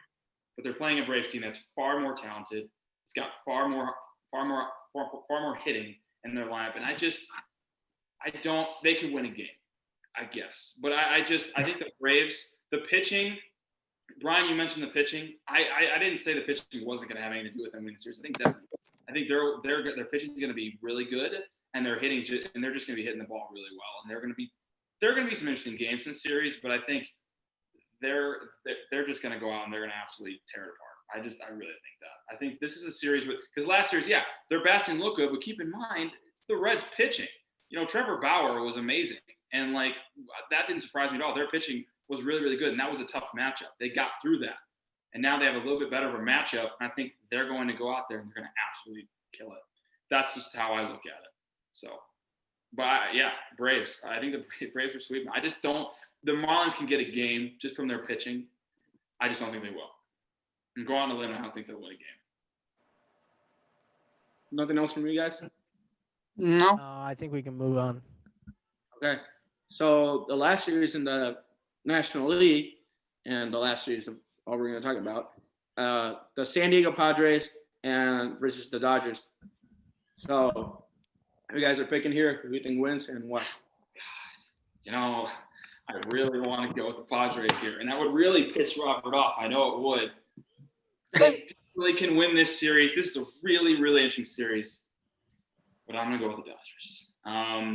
It's because of the experience that they have. That will be the advantage in this series. That's going to be the deciding factor. Talent-wise, there's talent on both sides. You look at with the Padres, Fernando Tatis Jr. I mean, he's Patrick Mahomes. He's the Padres. Dude, okay. I don't know if you guys saw Game 2 of that series, of the Cardinals and Padres series. I saw every game. Mm-hmm. The announcer said the Patrick Mahomes name like 10 times when talking about Tatis. Really pissed off. It is so annoying because it's not true. I mean, I can see where they said that because of his firepower and he's the home run hitter, just like Patrick Mahomes is. But yeah, Tatis has to win a championship to really be considered in the same breath as Patrick Mahomes. But I get it, man. He is fun to watch. He's amazing, and like he is must watch, must see TV. Every time he's at the plate, I want to see him back because he's so exciting and everything that he does. But that Padres team they're up and coming. They're going to be the underdogs in the series, obviously, because the Dodgers are the class. They're the class of the NL, arguably baseball. So they're going to be favored. But this Padres team, like we kind of said with the Marlins and Braves, they got nothing to lose because the pressure really isn't on them because they're the young team. And with Tatis, with Eric Hosmer, who's finally playing like he usually has been, he's used to playing. Jake Cronenworth has come out of nowhere to become a really nice rookie for them. I mean, we might see Mike Clevinger in the series. If we do, that could be very interesting. But it's with the Dodgers, talent-wise, they're just too good. Mookie Betts, Cody Bellinger, I expect him to get back. I mean, he's struggled this year. He's struggled this year, but I think he's going to start to get back to being himself in this series. He's going to be a really big factor. Will Smith, I mean, how good has he been? And there's just too much talent on this Dodgers team, I think, for them to lose this series. Now, the Padres definitely have a shot, without a doubt. I think this will be a very, very entertaining series. But I think the Dodgers win in 5. But it's going to be really, really fun to watch, I think. And we're finally going to get to see the Dodgers really get like the Padres have always It's a been big challenge. a little brother to the Dodgers. They've always been a laughing stock. But now they've proven that they are not a team you want to mess with. And I think it's going to be very interesting. I think Tatis is going to be really good. And we're going to see, Clayton Kershaw. He looked really good last series against the Brewers. This is going to be the test for him to prove that those playoff woes are behind him. And it's going to be interesting. But I like the Dodgers in 5. I mean, I agree with Josiah. Exactly. It's Dodgers in 5. And I think that the Kershaw, I think you'll see Kershaw in relief at the end of the series. And it will be like No. No Dodger fan wants that. Believe me. No, Dodger. It's gonna happen, buddy. It's always happens. It's going to happen. It's gonna happen, buddy. You're gonna be. It's gonna be a headache of a series for you. If you think it's gonna be a fun next couple days for you, buddy, you are sadly mistaken. Yeah, it's going to happen. It's gonna be. I love him. He's my favorite pitcher, but you're gonna be tortured. You're gonna be tortured in the series more than I think even in the NLCS. Starting the game and being dominant. No, people want to see him in a high pressure situation, see how he does. If he can deliver in a situation like that, then his playoff will be behind. And then I don't know. And then you have to think about, is Manny Machado gonna all of a sudden want revenge against the Dodgers? Playoff goals would end.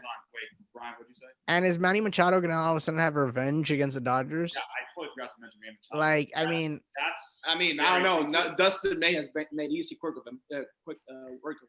Yeah, but it's a scary team for the Dodgers to face. Out of all the teams, this wouldn't be the team that I would want to face in a 5-game series for the Dodgers. It would end if they win a World Series, and he's dominant through it. I see Kershaw in relief in this series, man. It's gonna happen. It's gonna be interesting.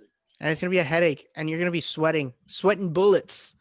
You're gonna see Robert all of a sudden in pain. But here's the thing. You should offer him a shot. You should offer him a shot before every Dodger game. I just gotta say that. If he can go out there and he can hold those guys, then it will really prove a lot. It will really put the monkey off his back. He will definitely be. His confidence will rise. I mean, you're going to see it. It's just inevitable. We've seen it every year. So it's how it's also prove himself if they don't put him in there to see how he can do. It's also a series where you're going to see a lot of subs. You're going to see a lot of righty versus lefty substitute, lefty versus righty substitute. You're going to see it all over the place. It's going to be interesting, fun baseball. And yeah, I'd be scared. I can already see it in Robert's face. So let's see. Seth, what do you have to say? Yeah, I'm just thinking, man, what an NLCS it would be. Marlins and Padres. And that's why I'm going with the Padres in 5. No, I'm kidding. I'm actually going with the Dodgers in 4. Okay. And hey, I respect it if you pick the Padres. I know. I agree with what Brian said, that this is going to be, I think you said, more stressful for Robert than the NLCS will be, assuming that they get through this. And I completely agree with that. Looking at run differentials, first off, the Dodgers were by far the best team in MLB. Nobody was nobody was close. Run differential of plus 136. The second team, the team that finished right below the Dodgers, were the Padres, who finished with a plus 84 run differential, which even so, you look at those two, 136 versus 84. That's a huge drop off. And then the next after that, there are 3 teams tied with 60, literally less than half of the Dodgers run differential. The Dodgers on average won games. They averaged 2 more runs than the their opponent every game. The other teams averaged at most one besides the Padres.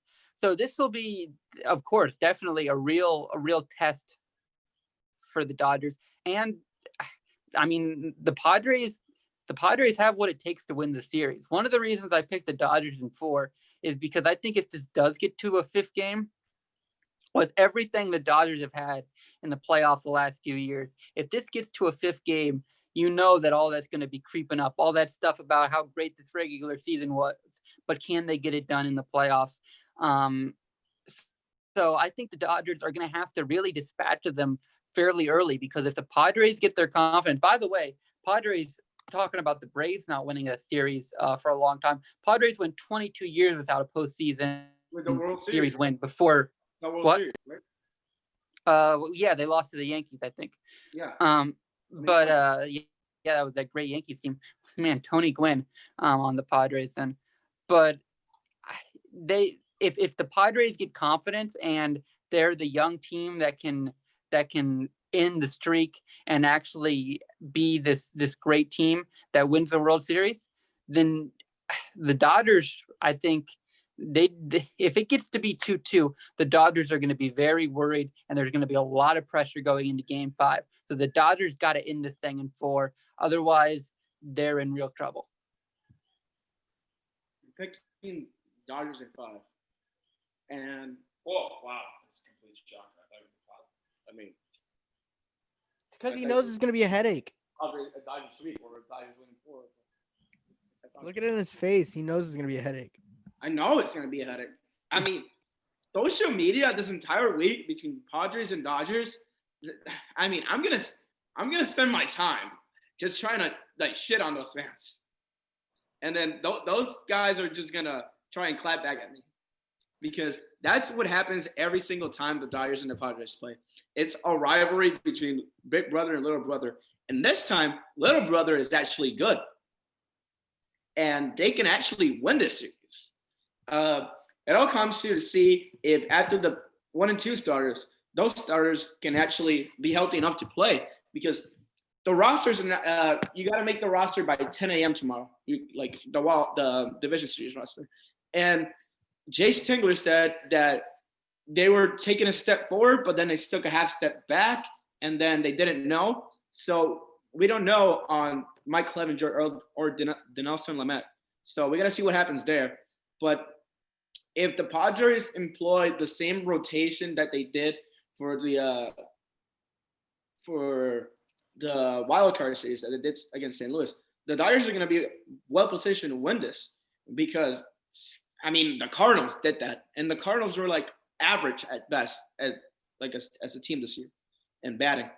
But yeah, it also comes to see that same narrative, I would say, for the Dodgers, because after Walker Buehler and Clayton Kershaw, they're all rookies, but you have well, not really. Julio Urias, but he doesn't have much postseason experience starting. He only has 1 game to his credit, and he was like 3.5 innings.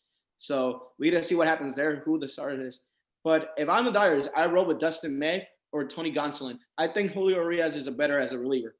But yeah, as you guys said, it's gonna be a neck and neck series. It wasn't a regular season, and it's 2 really good bullpens. But if I'm going for a better bullpen, I think the Padres have the better bullpen. Just a minute, you're going to see Kershaw in relief. Just a minute. You saw what the Padres did in that series. I mean, it was like 18 innings from their bullpen. Like, it was 9. It was a bullpen game in Game 3. I mean, imagine that. They used 9 different pitchers in a winner-take-all game. It's insane. So they have those days of rest now, so that's good for them, because if they didn't have that many days of rest, it was going to be hard for them.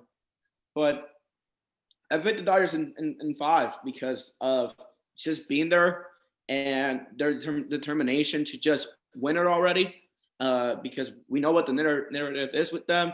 Kershaw chokes, or the Dodgers, they just can't score in the postseason. They can't get big hits, and that's true. I'll admit that.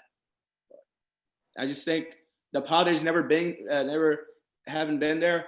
It's gonna be a really big factor, and that's why I think the Dodgers win in 5.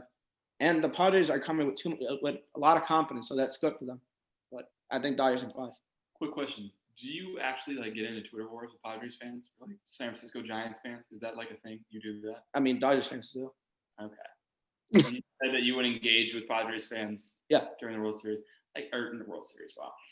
But I mean, it's gonna be a I don't hell week. even- It's gonna be a hell week on I Twitter. don't even engage in that crap, man. I mean, I like it. I like.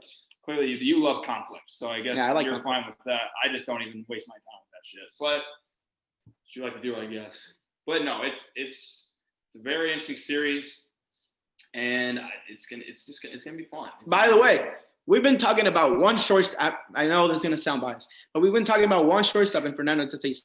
Come on, Corey Seager. He was having an MVP. He had a kind of an MVP caliber year. I mean, there was other players that were better, but like he batted 308 and like, got like 15 home runs and like 38 RBIs. Like that's valuable enough to be talked about. And No. we're overshadowed. We're not talking about it because Fernando Tatis, like he's a young and upcoming superstar. But Corey Seager, we know what he did earlier in his career before the injuries piled up. Because when Corey Seager's healthy, he's one of the best in the league. Yeah, he's really good, that's for sure, and it could be very much a factor. It's Tatis, man. He's the Mahomes.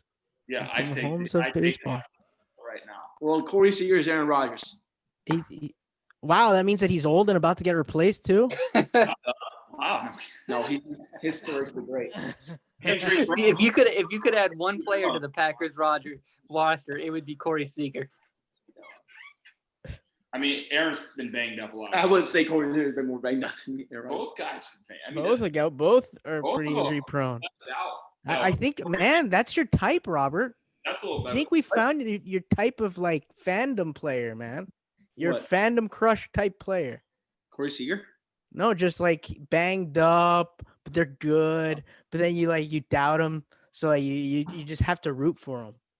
Yeah. All right, so it's Oh, before we go to NFL, there's going to be quick. Actually, we're college football. right? Yeah.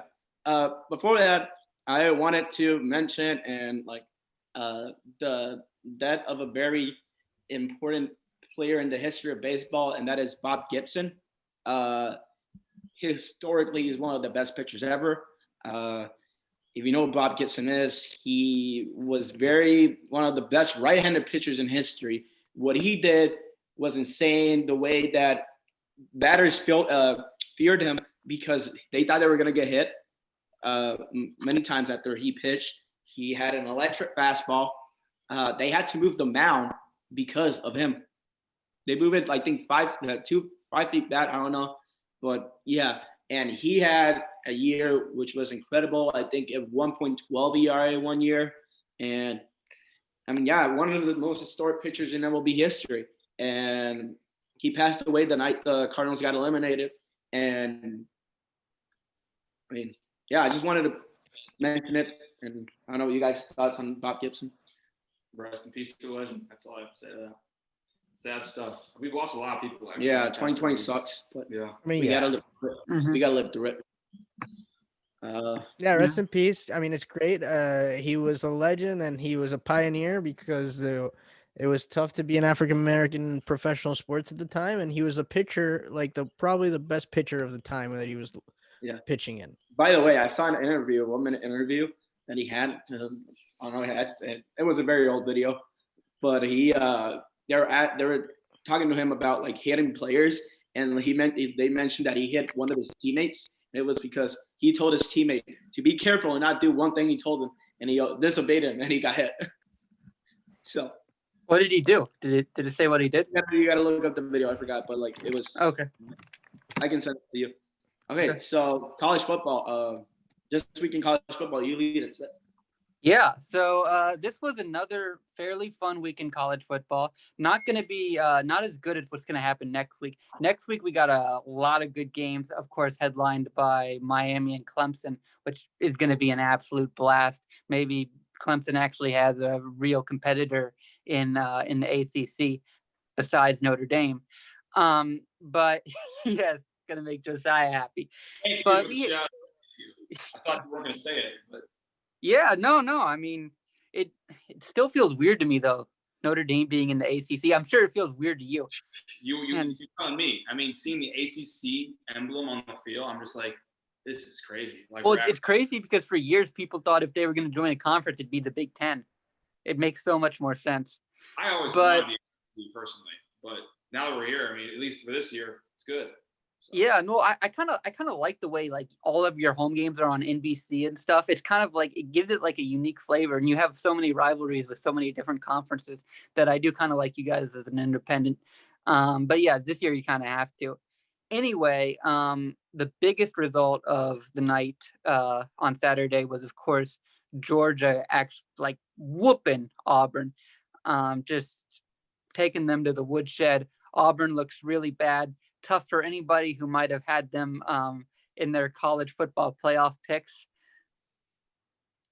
But oh man. Hey, to be fair, you know why I said it? I said it because I was looking at the schedule at the Hey, well, rankings. Hey, I might. and think you I had- picked a team.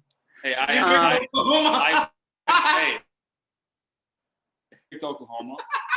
But hey, it was beginning of the Hey, year. it's not- Everybody would. It's not worse than Auburn. Hey, a lot of people would have said more likely Oklahoma than Auburn. I think so. It's shocking. Yeah. what's happening. Yeah, But Spencer Seth- Rattler sucks. but Seth, keep going. He doesn't suck. Their defense sucks. Yeah. But yeah, so that was the major result. Of course, also fun. We had Tulsa ending the second longest home winning streak in college football. Fake national champions had a bad week. But yeah, did anything stand out to you guys? I Wow. mean, yeah, that Georgia game I would say is the biggest thing because you thought Bo Nix and the Tigers would come out and ball against actually give Georgia a game, and they did the opposite of that. TCU beating Nix- Texas. Yes. TCU beating Texas. That's the one that you didn't mention. mean, and I And would Robert guess knows that that I it's called Texas. that one. It's Robert. Texas. yeah, you called it. You called it last week. overrated so- each year. hmm Texas. I'm not that surprised about that. Also, TCU actually kind of owns Texas the past couple years, which is crazy. Yeah. But that's just no. the TCU could win the Big 12 this year, by Whoa. the way, I think. I would say Oklahoma State, but TCU, they got. I mean, anyone has a shot now in the freaking Big 12, given how Mhm. no one can get in the freaking playoffs. Well, except for Kansas. Yeah, fuck you. But all right, no, Georgia, of course. That's like I think that's the consensus one. Like that game was supposed to be. I expected Auburn to win that game because I didn't like the way Georgia looked against Arkansas. You know, they were down at half and they had to come back and win. But clearly, it was just one of those things where it's like you haven't played in a while. You're just trying to knock the rust off. They looked amazing. Their running game, Zamir White, just killed him. It was crazy. It was so shocking to see how they just ran the ball down their throat, leaned on the run game, and they were killing Auburn. And their defense was just so good. I mean, they held Bo Nix in check. Bo Nix really struggled. And let's talk about Stetson Bennett. I mean, this kid coming into the year was the fourth option at quarterback. I mean, we all thought coming into the year was going to be Jamie Newman. He opts out. Oh, JT Then there's JT Daniels, who wasn't cleared yet from the torn ACL. He's not ready yet. DeJuan Mathis started week 1. He sucked. Now Bennett comes in, looked good against Arkansas, and then he was so efficient. I mean, he didn't have to do a whole lot because the running game was so good, but I love his poise and his composure. For a kid that's walk on, he was a walk Let me just say, And whoever he's your doing QB it. coach is, you give him a race, man. Well, If your yeah. fourth stringer came in and did that against Auburn, Well, keep in mind, you this give team- that guy a This race. team is known. This is a known thing. Jake Fromm wasn't even supposed to be the guy. It was supposed to be Jacob Eason. And then Jake Fromm came in and became – they know how to groom quarterbacks. They really do. Now, Kirby Smart knows what the hell. Hey, and they gave us Justin Fields. He was ready to shine when he came to Ohio Yeah. State. So I got to give Georgia credit for that too. Oh my God, they I had mean, Justin but they had Fields. Jake Fromm. It's understandable why they kept Jake. But they just know how to groom quarterbacks. Clearly, and Stetson Bennett coming in there there's a lot of pressure, and he went out there, he played well. Now this could easily change down the line. Although right now it's his job. You know, even Yeah, when which JT shocks comes me back- because I thought JT Daniels, of course, was going to be the quarterback, and I thought he might even be a Heisman contender. Like I've been high on him, and what's funny is they were reporting last week that it wasn't even like he's ready at this point now. It's just that he hasn't really gelled with the team quite as much yet, so they're not ready to kind of put him in there. And I thought, wow, that might be a mistake, but clearly not. Clearly not. It was a great move, and as of right now, it's his job. even if JT Daniels gets cleared, I don't see why you bench Bennett. Like, keep riding this guy until he starts to struggle a little bit. You got to keep riding him. And this Georgia team, man, tell you what, like, with that defense, with that running game, with the composed Stetson Bennett at quarterback, they have a shot at the playoff. They are legitimate title contenders. Now, there's a lot of season left. Obviously, it's a wacky season, right? But Georgia, man, they looked really, really good against Auburn. That was a statement, and I think they're going to be a threat to Bama for the rest of the year. They're going to be their biggest threat in the SEC. Of course, other people are going to talk about Florida and how good their offense is, and their offense continues to look good. I mean, Kyle Trask is a Heisman candidate.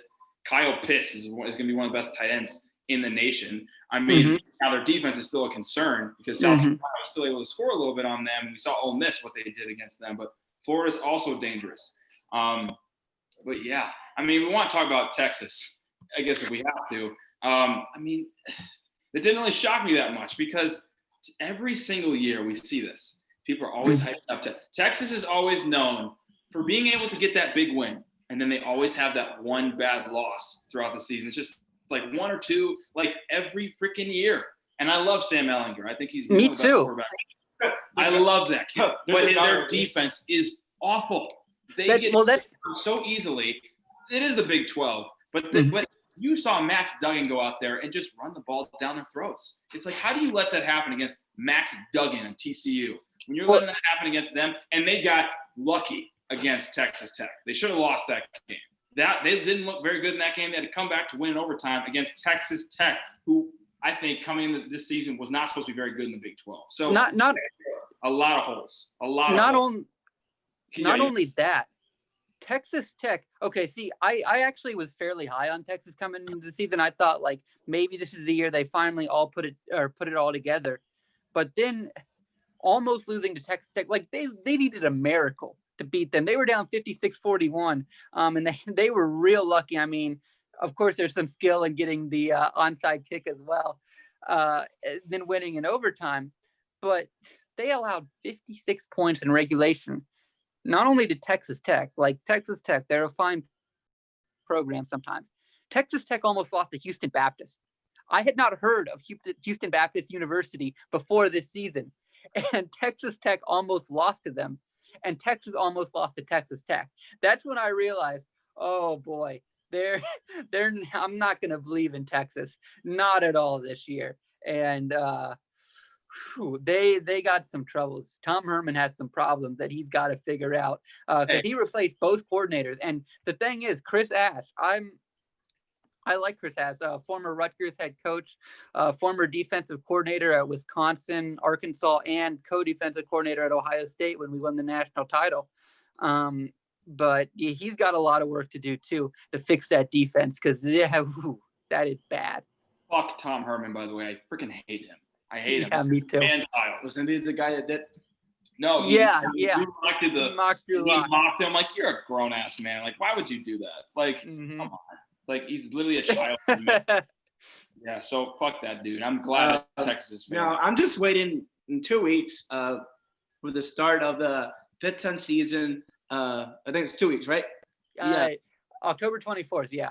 So whenever my birthday. That's my birthday, baby. Yeah. The Big Ten starts on my birthday. I love this. It's gonna be the day where another season starts of miserable Michigan fans. I hope so. Hey, Man. can you guys have to thank Trump because he brought back football. I guess nobody talked somewhat. No. He did not bring back football. I don't give him any credit for anything. He brought back football. He said it in the debate. He brought back football. All right, what were you saying, Robert? What were you finish your thought? I mean, yeah, the miserable season for Michigan. I mean, it's going to be enjoyable. You get Western back, hoping for a 5-7 season. Who? What were we talking about? There are only 10 games. They only play 8 games, so 3 and 8, 5 seasons. 8 games. Yeah. I mean, they haven't been good since the Big Ten title, so I don't expect a whole lot from that. U of I, though. U of I. Set will get another 8-1 season, or they get to the Big Ten championship and then lose to Wisconsin. The Buckeyes have the Big Ten block.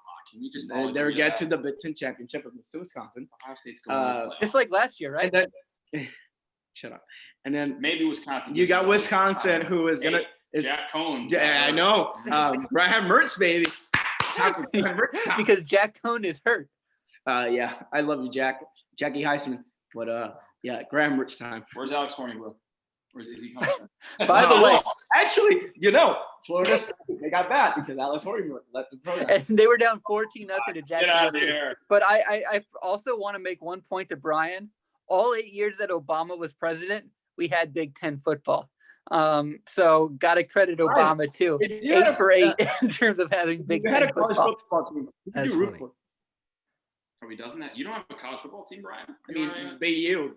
Does BU have a No, team? BC had a disappointing week. That's They something. look pretty good. They look pretty good against UNC. I mean, they made it. Yeah, they did better than I thought for a team that almost Yeah, lost to Texas I mean, State. Yeah, I know, but you know how Boston people are. Like, I had a friend on my Facebook be like, oh, like a BU friend who's a BC fan. Oh, BC, you blew it. Blah blah blah. Whatever. But yeah, I mean, you don't You have a football team? like a college football team. Not really. I mean, You should adopt a team why? because I it's like- fun. I like NFL so much. You could adopt Come- Mizzou, or we could shop No, a team man, for it's you. just I get it. I get it. I Actually, tailgated. wait, no, for your own health, do not adopt Mizzou. I No, tailgated don't do that. in like when I was in college in BC a couple times, and it's so much fun, and I love college football. But like, I like to leave myself strictly to NFL right now, and not get caught up in all the college football mess. Let's move on But to love the love NFL. to Wait, all. no, I no, love no. watching BCS. But I also BCS wanted doesn't to exist. BCS mention hasn't BC. existed since 2014, though. Oh well, yeah. I mean, what used to be BCS now the college football playoffs, and Year uh, 6, yeah. and I too. love ESPN's commercial. What's the most wonderful time of the year? But yeah. But anyways, can we move on to NFL now? But no, I have just a few more things I want. Go. I'll give you time. First of all, shout out to Iowa State for beating Oklahoma and keeping that streak, baby. Two game losing streak for Oklahoma, out of the playoff. Finally, we can get some new blood instead of freaking Oklahoma. But now the Big 12's fucked as far as the playoff. I don't Lincoln think Riley, any- come to the New York Jets. Also, it was the first time Iowa State Iowa beat Oklahoma at home since Well, 1960. They're 2-1. Iowa State, they could be pretty good in the Big 12. Who knows? I Yeah, mean, but this they team, also just lost beat to Oklahoma. Louisiana. They lost to a Yeah, Sunbelt team. well, But then Louisiana's again, the Big good. 12 sucks. They're So. Louisiana's a good team. Come They're ranked on. right now. Come on. That's actually lost. It's better now. You know, it's The good. It's Sun- good the Mizzou didn't Sun play them is because not bad. they were on Mizzou's schedule. Brock Purdy, I like Brock Purdy. So, I mean, and I got friends in Cyclones, and my uncle went to Iowa State, so it's good seeing them doing well. It's cool to see them beat Oklahoma. One more thing, also, Arkansas beating Mississippi State. Oh my God, Mizzou might actually lose to them too. I think Arkansas might actually be pretty good. Like with their defense, they did a really good job against KJ Costello. The key to that game was the zone defense that freaking killed Mike Leach's offense. That killed him. And Hey, Felipe Franks, are you kidding me? Wait, who is their defensive coordinator? Oh shoot! I feel like we've seen him before. Is it a very does it rhyme with Lodum? Very Yeah, Lodum. Something like that. Harry Lodum. Harry Lodum. See you wonder why Arkansas's defense was so good because I miss you, Barry Barry. made his Yeah.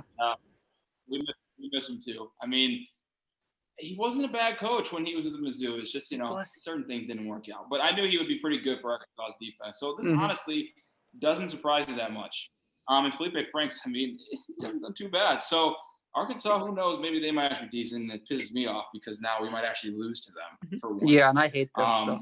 Yeah, that was impressive. But that's kind of what you get with Mike Leach. It's like he's one of those coaches where it's like he's going to win some big games and then he's going to have that one bad loss. And that's at just, it just Washington happens State, with.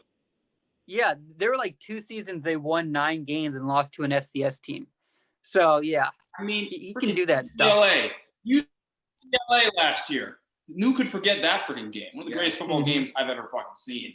And they choked big time. So yeah, Mike Leach is going to create some excitement with Mississippi State, but they're gonna be a bit of a wild card at times because they always can lose that one bad game. But with KJ Costello, they'll be in the mix. Although KJ's been turning the ball over a little bit, so that team's a little. I don't know. Yeah. But yeah, I had to point out. Let's Kansas. move on to the NFL. I cut a topic there because we're gonna go over time. But first topic, I didn't have it on the list because it happened while I was gone, and I got here at the moment that it happened. So Bill O'Brien out as the GM and head coach of the Houston Texans, and they did this 9 months too late. 9 months, like 2 years too late. I mean, before he maybe a year and a half because he traded those 2 picks to Miami, Honestly, and then DeAndre Hopkins. no, you know what? Ever since he got hired, it was Just over. go back to Because Penn I State. don't, man. I feel so bad for Deshaun Watson. I feel so bad for that whole team. I mean, I didn't play for You know, this motherfucker. I was Okay, thinking but about that earlier. hold on. I was thinking about I feel bad for Deshaun Watson, and then I remembered his contract, and I stopped feeling bad for Deshaun Watson. Yeah. But I still get what you mean, though. Okay, I think we gotta change the name of this podcast to Hate Bill O'Brien. No, I always. I didn't hate Bill First of all- O'Brien. First of all, hold on. First of all, he came from freaking Penn State when they had that fucking that whole scandal going on. So I already didn't respect the guy that much. And then when he came there, he's not a He good was after freaking the coach. scandal, though. I think he's kind What the? Oh, wait. Oh, like you're blaming him for like coming from Penn No. State, from coming from the No. scandal when he No. went there to fix it and Yeah. to fix the image of Penn No, State. Like, no, what no, the hell? Ryan, That's he like He a was horrible. post-scandal. Ryan, you're twisting my words. I didn't blame him for it. Obviously, it's freaking Jerry Sandusky, but Bill O'Brien, at that time, I didn't like Penn State as his program, and when he was there, I didn't really like him either. And then when he came to the NFL, and I watched Hard Knocks, I wasn't really a huge fan of his. He seems like kind of a dickhead to me, and he also sucks at coaching. So, I'd never liked him as the head coach for the Texans. The thing is, I've always said that he just wasn't the guy for them. He was holding them back. I mean, you have, first of all, the trade. No, let me just preface. This is probably the last topic I talk on before I have to go. I really wanted to talk about this. So, ever since, that trade, I mean, he was the GM and the coach, which never fucking works. I don't know why the hell that's ever a thing in the NFL. He made the worst possible move you could ever make in trading DeAndre Hopkins, one of the best receivers in the league, for fucking David Johnson, who has been mediocre. Well, you traded 2 first-round picks to the Miami Dolphins. Yeah, that too. And they got the first and second of next year. I'm going to get to that in a second. That trade, though, was stupid. And wow, would you look at that? It hasn't worked out. Gee, I wonder why. Stupid. And then he had the notorious thing of just trading away first-round picks for guys that were just stopgap. Laramie Tunsil, didn't man. do anything. I don't know how many cornerbacks he's had to go through throughout the years and try to make moves for. He made so many bad moves, and it's like at one point you had Deshaun Watson, DeAndre Hopkins, J.J. Watt, and Jadeveon Clowney all on the same fucking team. How do you not go to at least one Super Bowl or at least get to the AFC Championship? Not one time did they do that. Last year, they fell completely short because they choked because he decided to go for a fake punt in his own freaking end zone, and that's why the Chiefs came back in that game. The guy's a terrible decision maker. The guy's a terrible GM. He's not a good coach. He's much better fit to be a defensive coordinator because he's a defensive coach. I hated his play calling, too. It's just like watching Texans games. His play calling sucks. And I know some of you might be like, oh, you might be a little too harsh. No. I've watched this for years. It almost sounds like I'm a Texans fan, but it's like I'm not. It's just like Bill O'Brien's just a. Before you leave, I was gonna put this question for everybody, but you gotta leave. Are you surprised Bill O'Brien got fired before Adam Gase? I am. Actually, I thought Adam Gase would get fired sooner. Both those guys should have been. They were like in the same boat to me. They're both guys that are horrible head coaches that are more fitting to be coordinators. Adam Gase, I am So he only should because be- they. Hold on, I let am- me finish. Yeah, No, sorry. I'm almost done. I think Adam Gase is better fit to be an offensive coordinator, and he's not good enough to lead the team as a coach. Same thing goes for Bill O'Brien. I don't think he's good enough to lead a team as a coach, and there are players that don't want to play for him. He's more suited to be a defensive coordinator. Why do you think him and DeAndre Hopkins had that rip? Because Hopkins didn't want to fucking play for him. I don't blame him because Bill O'Brien, I can assume, is not only is he a bad coach, I'm sure he wasn't great for those guys in the locker room. And I think there's been dysfunction for many, many years, and they've tried to make it work, and they continue to fall short every year. And now all it took was for them to be winless through 4 games. And that's why this should have been done a while ago, I think. And I think it's about damn time. I think there's a weight that's been lifted off Deshaun Watson's shoulders now with not having him there, because he keeps this one more thing. Their offensive line has always been bad for years too. Instead, Bill O'Brien would try to waste it on getting cornerbacks.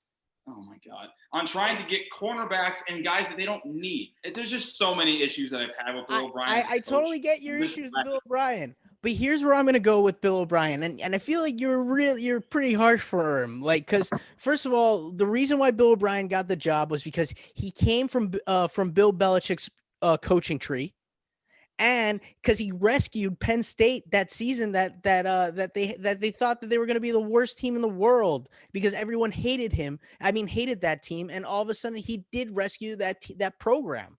If not, Penn State wouldn't be where it is right now if it wasn't for Bill O'Brien. So, like, that's where I think I agree.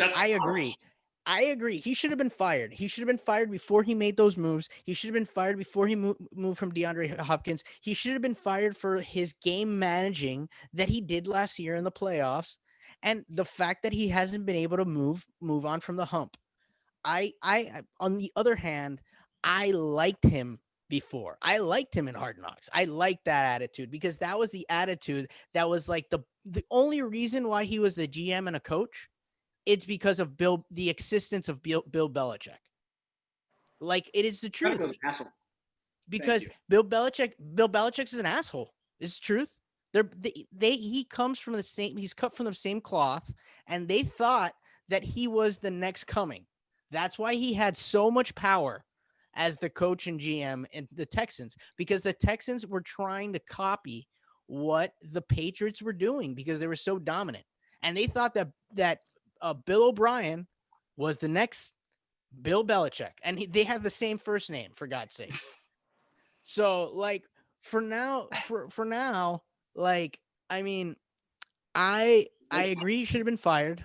I agree with what you said, though, that, like, it is that game management mistake that he did in the playoffs last year, and he always has these mishaps, like in playoffs games. Like, he always, like, he messes up the game calls. Like, it just didn't seem right. However, I don't know. He just seemed like he's more of a leader than Adam Gase. That's why, like, I think that, like, it surprised me that he was fired also before Adam Gase because he was allowed to move on from such an important player of the franchise like DeAndre Hopkins was. Like, that's why I expected, like, oh shit, then he might still have, like, at least the end of the season. But I mean, an 0-4 start, and the fact that you see Deshaun Watson struggling out there, like, yeah, it's no wonder that they're moving on. I mean, they want to see something different. They want to see it now, and they want to see if they can rescue this season because they don't want to, like, lose it. Yeah. Go ahead. One more thing before you hold on. Wait. One more thing before you guys start. You mentioned Brian, he came from the Bill Belichick coaching tree, right? But we've seen that doesn't always work because just ask Matt Patricia. He's failed for the Detroit Lions. So it's like Josh McDaniels. He failed for the There's Denver so Broncos. many, dude. Romeo Crennel.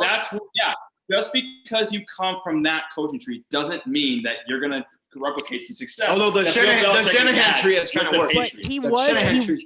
Bill Well, O'Brien that was worked making the playoffs. And it's not even that. It's just he's a football guy. He looks like he's cut from the same cloth as Bill Belichick. So you thought, oh, maybe he is Belichick. Maybe something rubbed off. So, like, I mean, I understand what you're saying, that it fails. And I think that Andy Reid's coaching tree is so much better. But, like, that's why he was given so much leeway with the Houston Texans program. I think he even had Mike Vrabel be one of his assistants, like, at one point. Mike Vrabel is one of the few guys that's actually had success. Because look at the friggin' Titans. But Ohio State we've guy, seen baby. many times that it also doesn't work. What's that? I was just saying Ohio State. He played at Ohio State and then was an assistant at Ohio State. Actually was linebackers coach when our linebackers sucked. So I'm kind of surprised that Vrabel's turned into a really good NFL head coach, given that. I'm not. Really? I'm not. That guy's a brain. I think Brewski should actually be a head coach too, and I think that he's just, like, being like an analyst and taking it easy. Oh, well, I'm just glad for Vrabel that the Titans didn't win the Super Bowl last year, so he still has all parts of his body still on him. Yeah. I think So, Jay Brisky's also Robert, have you said anything? I'm surprised. Like I asked the question earlier, I'm surprised that he got fired before Gase. But then again, when you see the team that he has on paper, you can't be freaking losing to the Vikings. Freaking suck. And he lost to other couple teams. He lost every game. But like you got just Deshaun Watson at QB, and then you got to spread the ball out more. Like Will Fuller is getting his targets, but you sign a couple guys. You have Randall Cobb, who's barely getting the ball, and then you got Kenny Stills, who's better, who's good, and I mean he's not great, but he's good, and he's not getting the ball either. And Brandon Brandon Cooks Cooks has done nothing. It's for done them. got nothing no as well. points You yesterday. got four receivers there who are good. Yeah, Brandon Cooks has You sucked. got four receivers who are good enough. They have a For good you, receiving core. yeah. And then you have an offensive line who's good as well. Yes. Better than they've been in Yeah. the past. Still not. And great. then your defense could be better, but you traded away the guys. Well, yeah, it's just they made so many questionable moves. It's just- It's like, why? How come Deshaun Watson has had to go through so many years of getting hit so damn much? It's like you could have used. They finally have started drafting offensive linemen. About time. But for years they were just waste. They weren't drafting offensive linemen. They weren't really addressing that position. They Also- kept just going after cornerback and stuff. But now they got Laramie Tunsil, and they got Titus Howard. So it's like now they're finally start. But it just like I said, it should have been done a while ago. And it's like, yeah, they've made the playoffs, but it's like you can keep making the playoffs, but if you keep getting second round, first round exits, then what are you really doing? Are you really making any improvements? They got it. They never were able to get over the hump. And I thought for sure, because for years I was like, man, Texans, they look really good. And they always disappoint me in the end. Mm-hmm. It's just like, and that is because it falls on Bill O'Brien's shoulders. Yeah. Because he's the one that's making the moves because he was the GM. And then he's the guy that's leading the team because he's that coach. And they just couldn't get to where they wanted to get to. And this was inevitable. And I feel like it should have been done a long time ago. It should have been But Seth, done I know you were last. something. Yeah, earlier. no, What were you trying I to- was just gonna say that I don't think Bill O'Brien is necessarily a bad head coach. I think he had obviously had some good years. He improved the Texans to the level where they were making the playoffs and actually doing okay in the playoffs. But he was a bad general manager. And you guys have both made the point, both you and Robert have made the point that the whole GM coach I don't like it for the thing. NBA either. Yeah, it usually does not work out very well. And I mean, if Bill O'Brien, the head coach, didn't have to deal with Bill O'Brien, the general manager, maybe the Texans probably wouldn't be 0-4 right now. So he has made enough questionable calls to be fired as head coach too, but it just usually, like you guys said, it usually does not work, and it definitely did not work this time. And he shouldn't have been general manager. And it's good for Deshaun Watson that he's not anymore. Hopefully, he can get both a good head coach and a good general manager leading that squad, so he can have a legit shot at winning the Super Bowl. So I think he vented all this shit on Bill O'Brien. I think I said enough. I just unloaded on Bill O'Brien. Yeah. So yeah, I got nothing else to say to that. So So moving on. okay, well I gotta gotta go, go. guys, Yeah. because I'm gonna go on a hike or a walk. I don't know yet, but it's Hey. been great. Good to be back. I don't know if it'll be every week, It's pretty but hard for a hike. yeah, well, we're It's probably better- I think it's better you go for a walk. okay. Just We're be gonna safe. Yeah. So yeah, Hey, yeah. hey No, Josiah, we'll figure something out. But yeah. So what? hey Josiah, take a hike. Yeah, that was really bad. Wow. I know. Good. I good know it was sense. really bad. That's another. Okay. All right. Have See you fun, guys. Josiah. Really. Have fun. What's the next topic? I will. Because I forgot. So next topic is the team that you were more impressed by, or okay, I changed it this week. So team that you were more impressed, disappointed, or surprised by this week. You only have to mention one team of like all those options, and then the player. So you don't have to mention the team that surprised you the most, or a team that disappointed you the most, or surprised you the most. Just say Pick Can you one just of those say the choices. thing in the NFL that surprised you or disappointed you the most? Yeah. Because mine has I mean- nothing to do with a player. Okay, yeah. I mean, we can go for that topic, which is what's happening throughout the NFL, right? Yeah, fine. No, Woody Johnson is the one who disappoints me, all right? Woody Johnson for not firing Adam Gase after losing to the freaking Denver Broncos. And then just fine. Fine. The loss was Greg Williams' fault. I'll give it to you. It's Greg Williams' fault because the defense is undisciplined and they're horrible. But that whole team is undisciplined because Adam Gase doesn't know what he's doing as a leader of a team. The whole team actually respects Greg Williams as opposed to Adam Gase in my opinion. And I just I can't see how this can continue. I can't. And it feels like Adam Darnold is out there by himself. Adam Darnold. I mean, Sam Darnold. God damn it. Poor Adam Darnold. He's really out there by himself. Yeah. He's saying ghost right now. Sam Darnold is out. It seems like he's out there by himself with the Jets. So I'm going to go with Woody Johnson for not firing Adam Gase because at least the Houston Texans coach has cojones and fires his coach 4 games into the season. Come on. Really? You're not going to fire him because, who's going to replace him? Greg Williams? No one respects him around the what are you doing? Greg Williams saved I thought Baker Greg Williams Mayfield's should have rookie season. Hired by the Browns when He was saved with the Baker team. Mayfield's rookie season. Yeah, Even though you credit Freddie Kitchens for being the offensive coordinator and whatever, and he was the one who took credit for it, but Greg Williams was making the team decisions to win those games. Mm-hmm. And I can't see how we're going to be at a worse position with him leading the team than with Adam Gase. The only reason I could think that they kept Adam Gase in is to do a sweepstakes for the number 1 pick. Because the team is not responding. We just lost to the Broncos, a 3rd string quarterback. And they don't even have they're Ripien, What? Boise State, baby.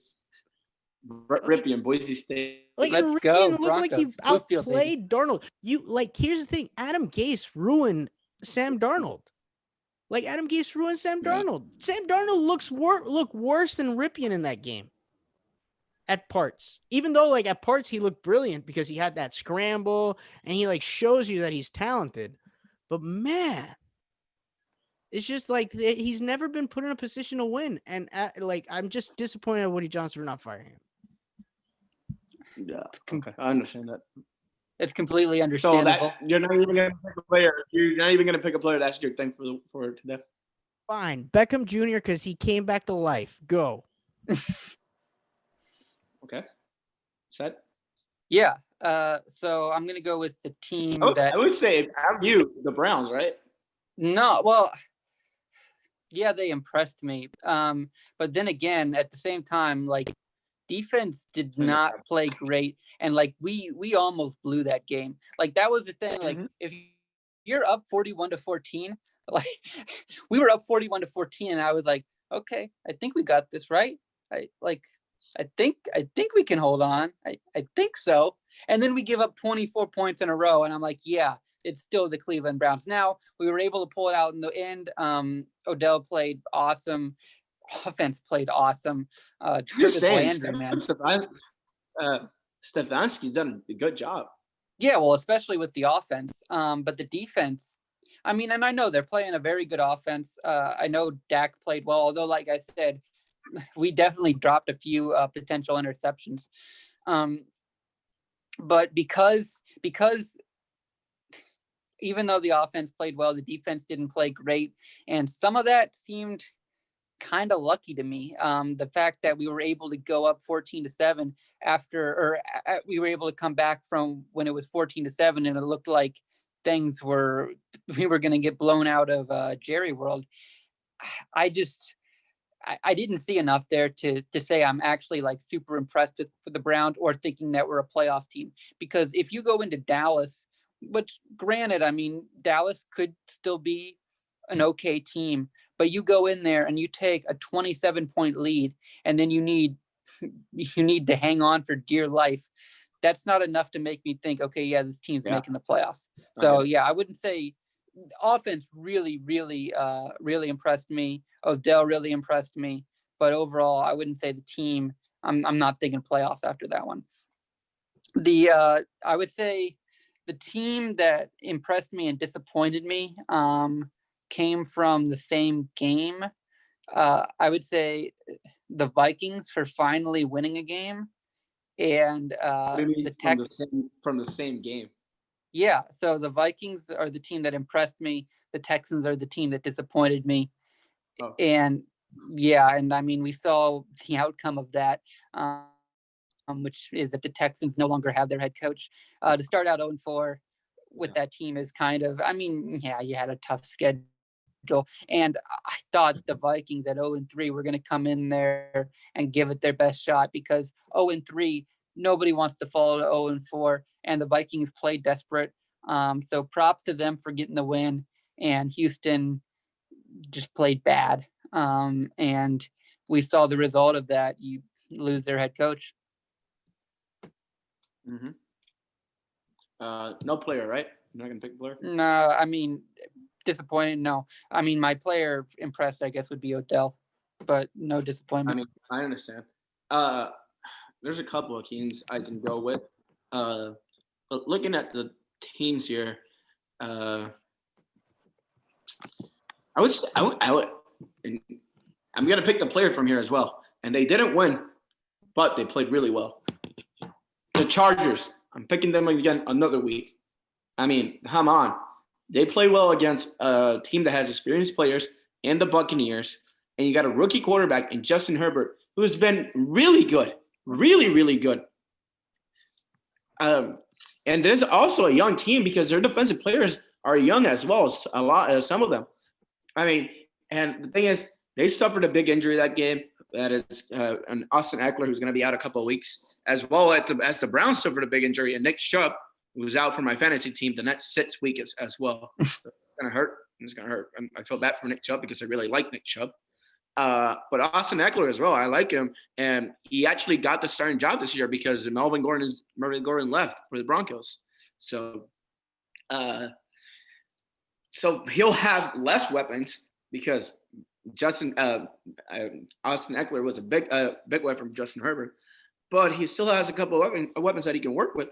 But like yesterday, I mean, he went against Tom Brady, and they only lost by a touchdown. So I'm impressed by this Chargers team, and I'm not saying they're going to make the playoffs, but I think they can have a decent record. They might lose, have a losing record, but like if you see the games, they were good games that they played. Like they actually gave everybody a fight, like the ones they played so far. You guys would agree with me? I would mention, putting up 31 points on the Buccaneers. I don't think many people expected them to do that. Yeah, I've been on the Chargers train for a few weeks now, ever since they almost beat the Chiefs. If you guys remember, I remember people didn't like how high I had the Chargers, which I get.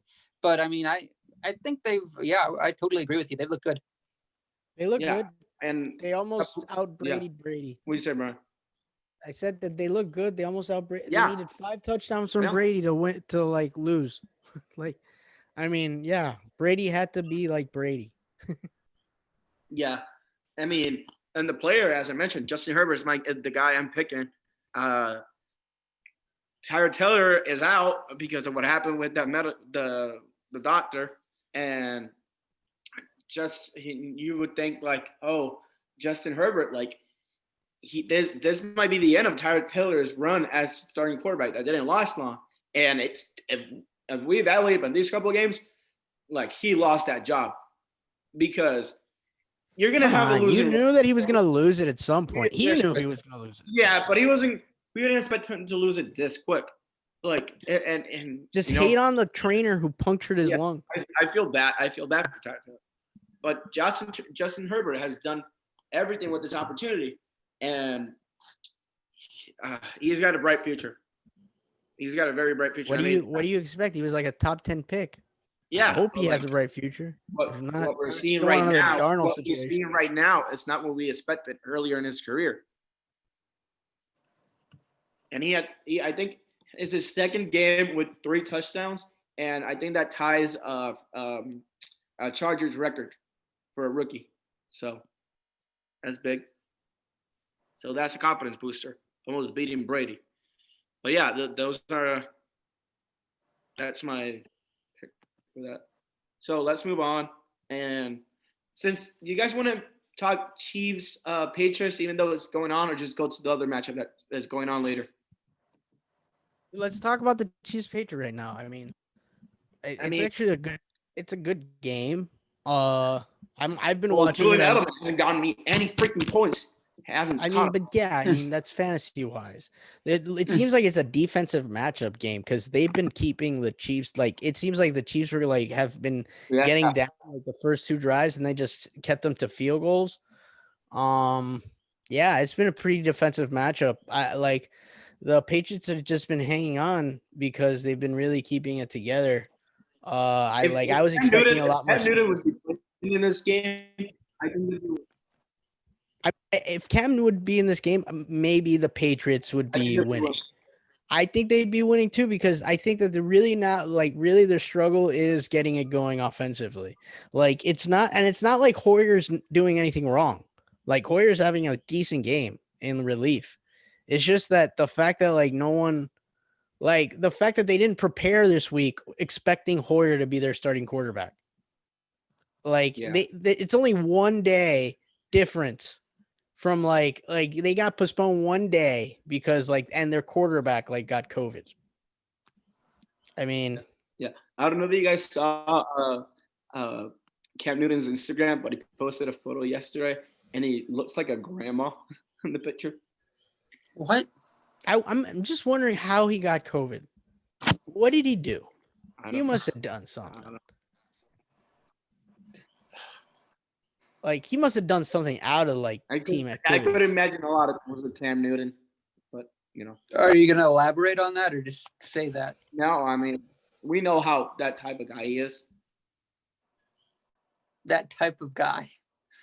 I mean, he's a guy that would go out a lot, I would say. Okay.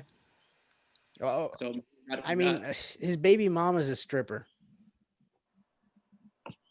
I mean, I don't think he got the COVID from the baby mama, but no, I don't think so either because they're going through like a really bad split right now. So like, I'm almost sure that like it's part of the. Okay, but yeah. By the way, do not look at Kendrick Perkins' Twitter because he said that Cam Newton should be in the MVP conversation. Yeah, I saw that because of you. Oh my god! But yeah, I mean, I think the Patriots would be winning this game if Cam Newton would be playing because of the way they have been efficient at running the ball. I mean, yeah, I agree. Like he gives them that dual threat, and they don't have it right now. And yeah, I'm just so happy I traded Burkhead and Michelle this week. Man, I made a trade that cost me, and it was Darrell Henderson didn't get anything yesterday. Me neither. Like, they played Malcolm Brown all game long, and he wasn't doing anything as well. I know, but he didn't do shit. He didn't do stuff either. Malcolm Brown didn't even have a good game. Exactly. Either. So I never got that because Henderson was playing well. So it's not like you can drop Henderson anymore. No, I'm not. I'm gonna wait it out and see. In my league, I have Henderson and Cam Akers, and Malcolm Brown is available in the free agency. Yeah. So it's like, should I even go to that? And then just pick up 3 Rams running backs? You don't know who to play. Like that's part of the reason why I gave up the Patriots running game.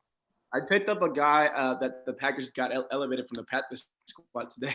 The Packers. Anyway, Seth, do you have anything to say about this Pats City game? I mean, not really. Besides what you guys are saying, I think I agree. If Cam was playing, yeah, the Pats would probably be up right now. It's hard to kind of like look at everything and say like, oh, this would have happened and this would have happened and he would have ran for 10 yards here. But yeah, given the way that the Pats are playing tonight and given the way the defense has really held it down, you would think with Cam Newton, Pats would have a good shot at they'd at least be up right now probably, and they'd have a good shot at winning the game. Mm-hmm. So yeah, I don't got much else on this matchup, but I really want to go to the game that's going to go on in probably 15 minutes, which is the Atlanta Falcons and the Green Bay Packers. There's a lot of injuries for the Packers going into this game. Devontae Adams is out. Kenny Clark is out. They got Jerry Alexander's playing. Who else is out? They got a lot of guys out. And Alan Lazard, the player that last week had like the best game of his career, and everybody in fantasy wanted him. But he suffered an injury through that game, and now he's out for like 6 weeks. All right, you want my pick for this one? I think the Falcons upset the Green Bay Packers today. I wish we had like graphics to show like the Falcons logo like right underneath me. But yeah, I'm picking the Falcons today. And it's not to like hate on Robert or anything. I think the injuries really like get the better of the Green Bay Packers. And I also think the motivation gets like the better of the Falcons. The Falcons have lost some nasty losses like the past couple of weeks. And like it's just this feeling I have. I just have this feeling. Okay. Yeah, I would one up you there. What I would like is I would like Lee Corso headgear, so I could take the Atlanta Falcons mascot on my head. Yeah, I got the Falcons too for the exact same reasons. I mean, Packers offense has been dominant this year, but you lose that many pieces, it's not going to stop them. He caught a ball. It's not going to stop them, but it's going to slow them down a little bit, I think. And like you're saying, the Falcons, I mean, it's not just that they've had tough losses. They're 0-3. Like, they're a team with enough talent that they should be not awful. And they're 0-3. This is a game they need, and the Packers really don't need it. So I think the team that wants it more is going to be the Falcons, and I think they're going to win. And also 34-30. And also, just before Robert gets his point, also the Falcons have been scoring a lot, so it's not like it's like they're playing awful. They're just like they're awful at giving up leads and choking. Mm-hmm. So I mean, I'm not surprised if they end up playing well because their offense has been playing well, in my opinion. Yeah. So Robert, what do you have to say? I'm going with the Packers, and yeah, this is gonna sound biased because I'm picking them because they're my team. But the thing is, Aaron Rodgers is a quarterback, and we've seen what he's done before without big weapons. Right? You guys seen it, what he's done without big weapons. Mm-hmm. So I trust him enough to get through this game. And I can even expect to drop a 40 spot on the Falcons, because the Falcons defense is pretty much average or sucks. That wouldn't surprise me. I mean, the Bears, who haven't scored much this season, scored 20 points on them or something like that, or more. They wouldn't surprise me all that much either, but I could also see the Falcons scoring like 42 on Green Bay. Yeah, me too. I'm not looking at the Packers offense. I'm looking at the Packers defense. What they do in coverage against the top receivers there, because Calvin Ridley and Julio Jones are playing. So we got to see there. Now the run defense, you got to see what the Falcons do with Todd Gurley, because we know he's injury prone, and if you use him a lot, you give him a lot of workload, that might cost him. So I don't know if they're going to go a lot to the run game today. So we got to see. But I believe it's going to be 41-34. I have similar score, but the other way around. I think the Falcons will win in a high scoring game. Okay.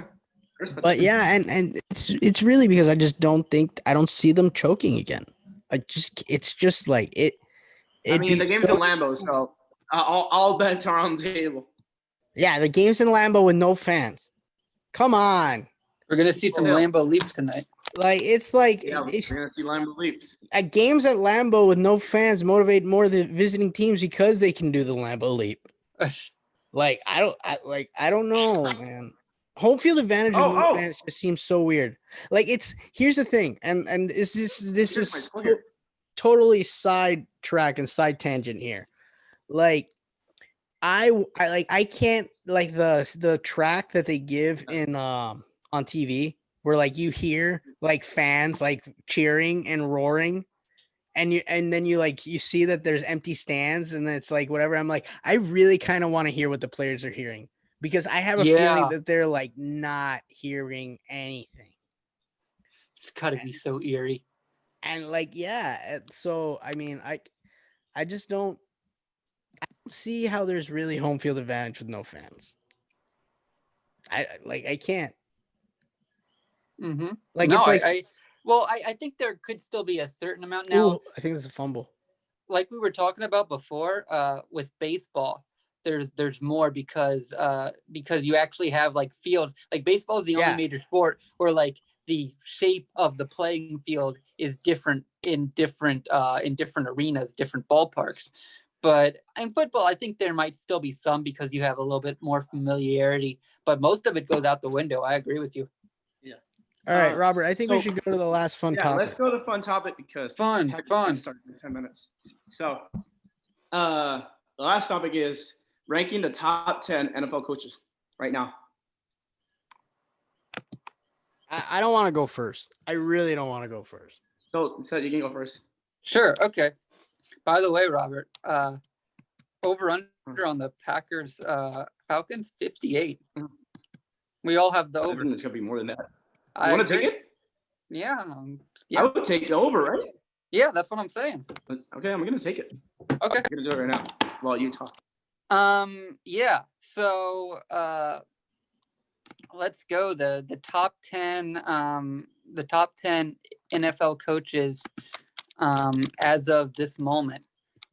Now I start number 11 with a guy with a guy in my honorable mention who actually, if the season ended today, would be in the playoffs because he's such a great coach and his team is so good. And he has won a Super Bowl. So you got to give him props for both of those things. Let me get down to my list.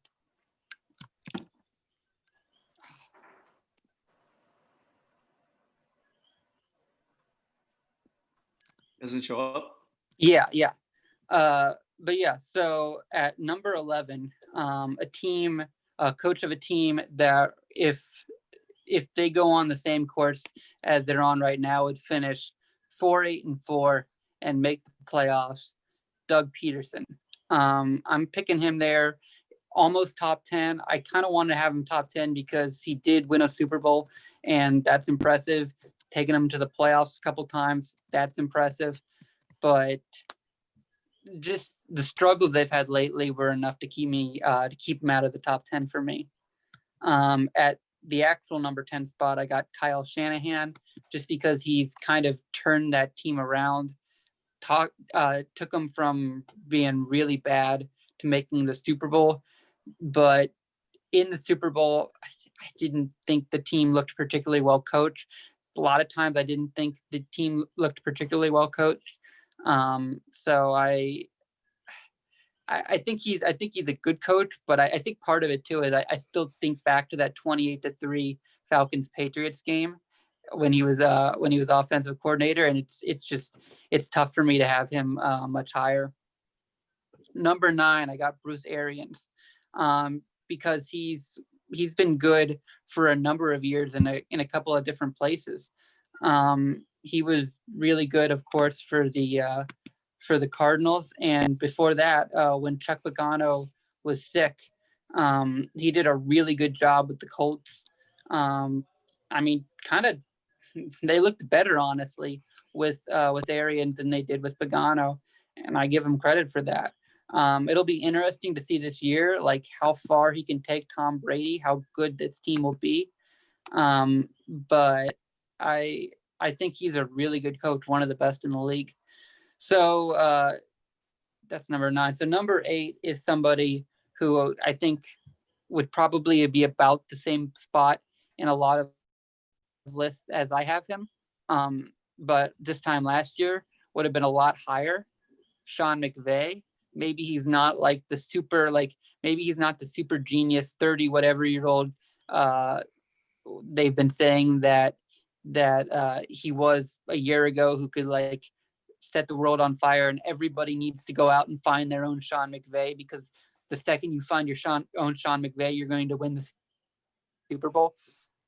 But still, he's done a really impressive job with that team. He's gone 36-16 overall. Like, given what the Rams were before then, you think back to the Jeff Fisher era. You think back to the 7-9 jokes. To go from there to where they are now, the way that offense has fallen back, but the way he originally got that offense going, to me, is super impressive. So I think you still have to have him as one of the top coaches in the league. Now, gonna make Robert happy with my next pick. At number 7, I got Matt Natty. LaFleur. I mean, I understand people saying it's too early, but the dude is 16-3.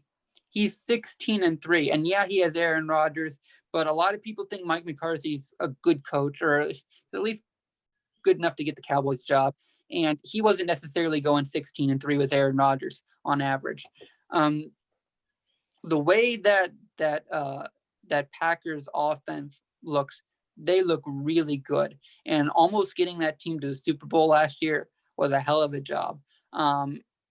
Yeah, he's got more to prove if he wants to be considered one of the best coaches in the NFL.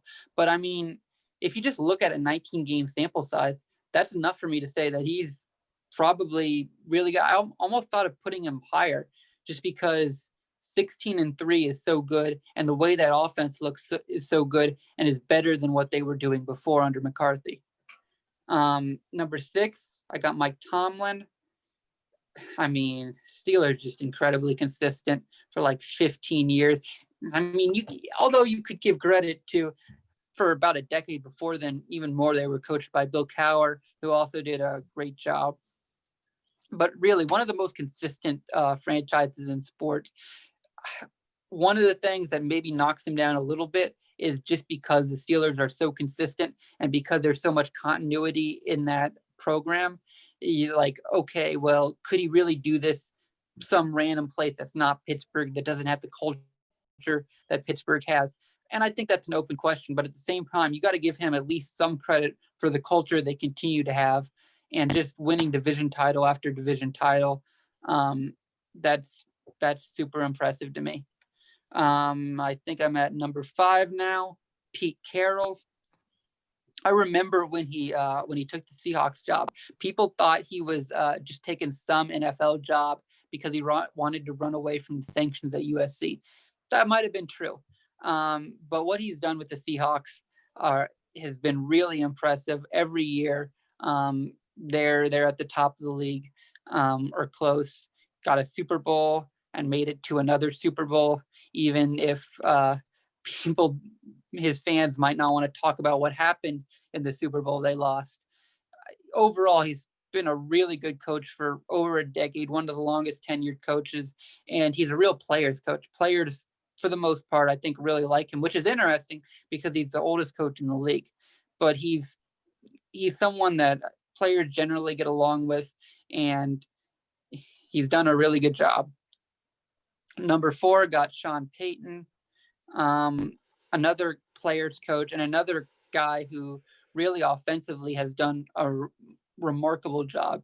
I think you got to think about, like, you think about Aaron Rodgers, you think about what somebody like Sean Payton could have done with Aaron Rodgers on offense, as opposed to Mike McCarthy, because you look at what he's done with Drew Brees, you look at what he's done with the different weapons the Saints have. It's been great for a number of years. I think at this point, Drew Brees is kind of over the hill, and he's continued to keep that thing moving forward, keep that team really good, even if they get screwed out of it at the end. They've always been pretty far up there, and you got to give them a lot of credit for that.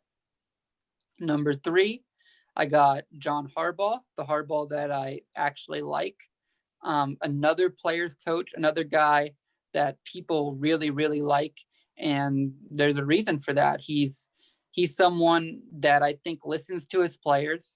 And he has what Robert would call cojones, just like his brother did when when his brother was head coach at San Francisco and replaced Alex Smith, who led his team to the conference title game with Colin Kaepernick, to go with Lamar Jackson and say, this guy's the future, and have that turn out to be so remarkably correct. The consistency hasn't always been there, but the consistency overall, I think, has been pretty good. He's got a Super Bowl and he's built this team so they'll compete for the Super Bowl next few years, maybe over the next decade. And I think a lot of that's his doing. Number 2, I want to put this guy number 1 because everybody loves him. I love him. He's an awesome dude. And maybe after this year, maybe after another Super Bowl, he will be number 1. But I got Andy Reid at number 2. You want to talk about consistency there. You got the consistency with the Eagles over the course of more than a decade. What's interesting is with Andy Reid, you find out, like, obviously Patrick Mahomes is all world, but what he's able to do with quarterbacks. Donovan McNabb might have been kind of an overrated quarterback. He was a really good quarterback, but what Andy Reid was able to get out of him year after year after year, I don't think a lot of people could have done that. What he was able to get out of Alex Smith year after year, getting them to the conference title or getting them fairly far in the playoffs, even if they would choke away sometimes. And then making that decision to go with Patrick Mahomes, that was another one. Like Harbaugh, people were like, well, is it too soon?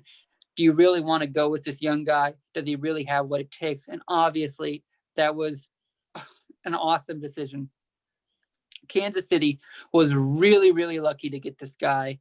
And he's led really good teams for 25 years. And I'm just going to spoil it. Bill Belichick's obviously number 1. Andy Reid is anti-Bill Belichick. The Chiefs are the anti-Patriots. The Chiefs are like the version of like the evil dynasty that's actually good. So I want to put him number 1, but I feel like he's still number 2. Right. Number 1, you obviously got to go with the GOAT, Bill Belichick. Not necessarily a likable dude, but it is the evil empire. What he was able to do with Tom Brady, what he was able to do with Matt Castle, what he's able to do with Cam Newton, keeping that thing going year after year after year to the point where like an awful season is 11 wins. A lot of it's Tom Brady, but I think maybe more of it's Bill Belichick.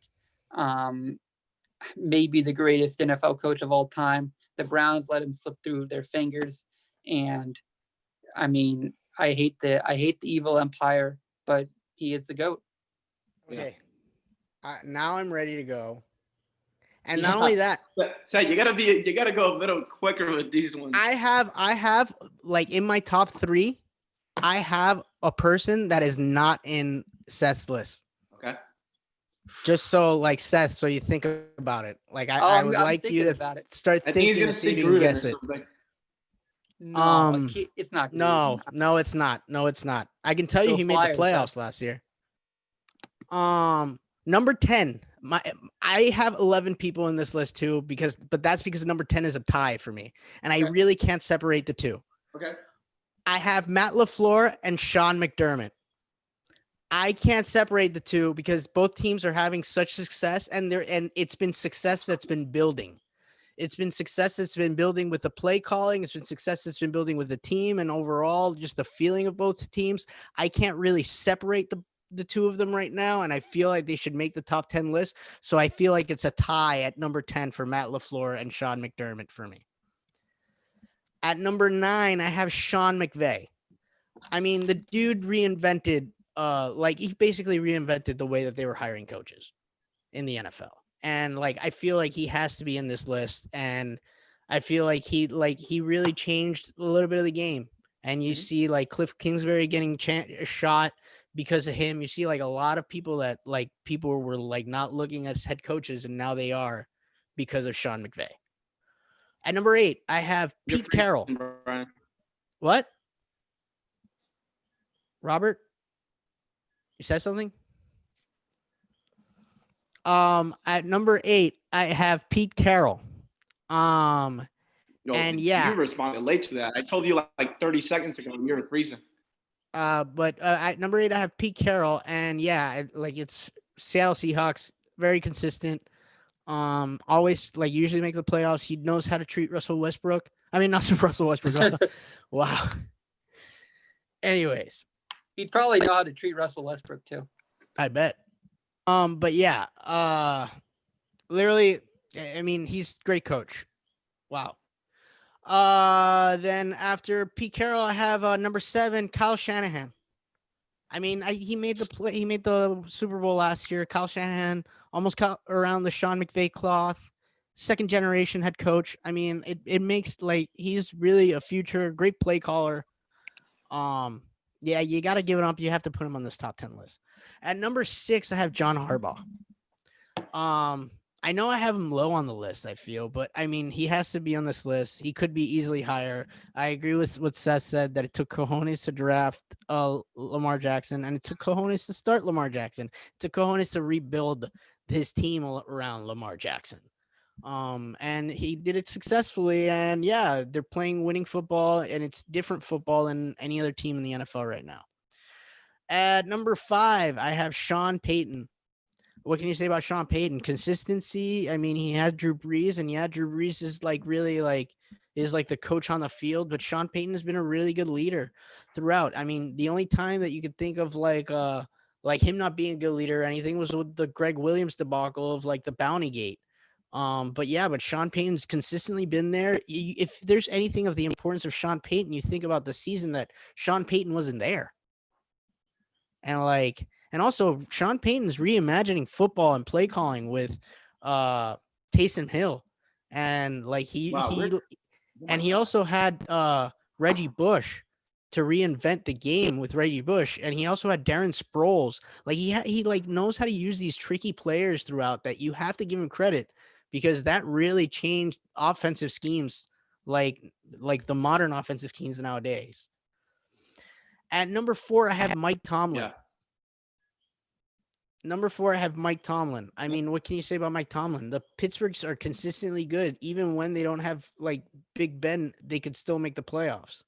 Like they're dangerous every year of like just like being good. And I think it's just because they're a really well run organization, and they have they have a good coach, and they know they do, and they don't question it.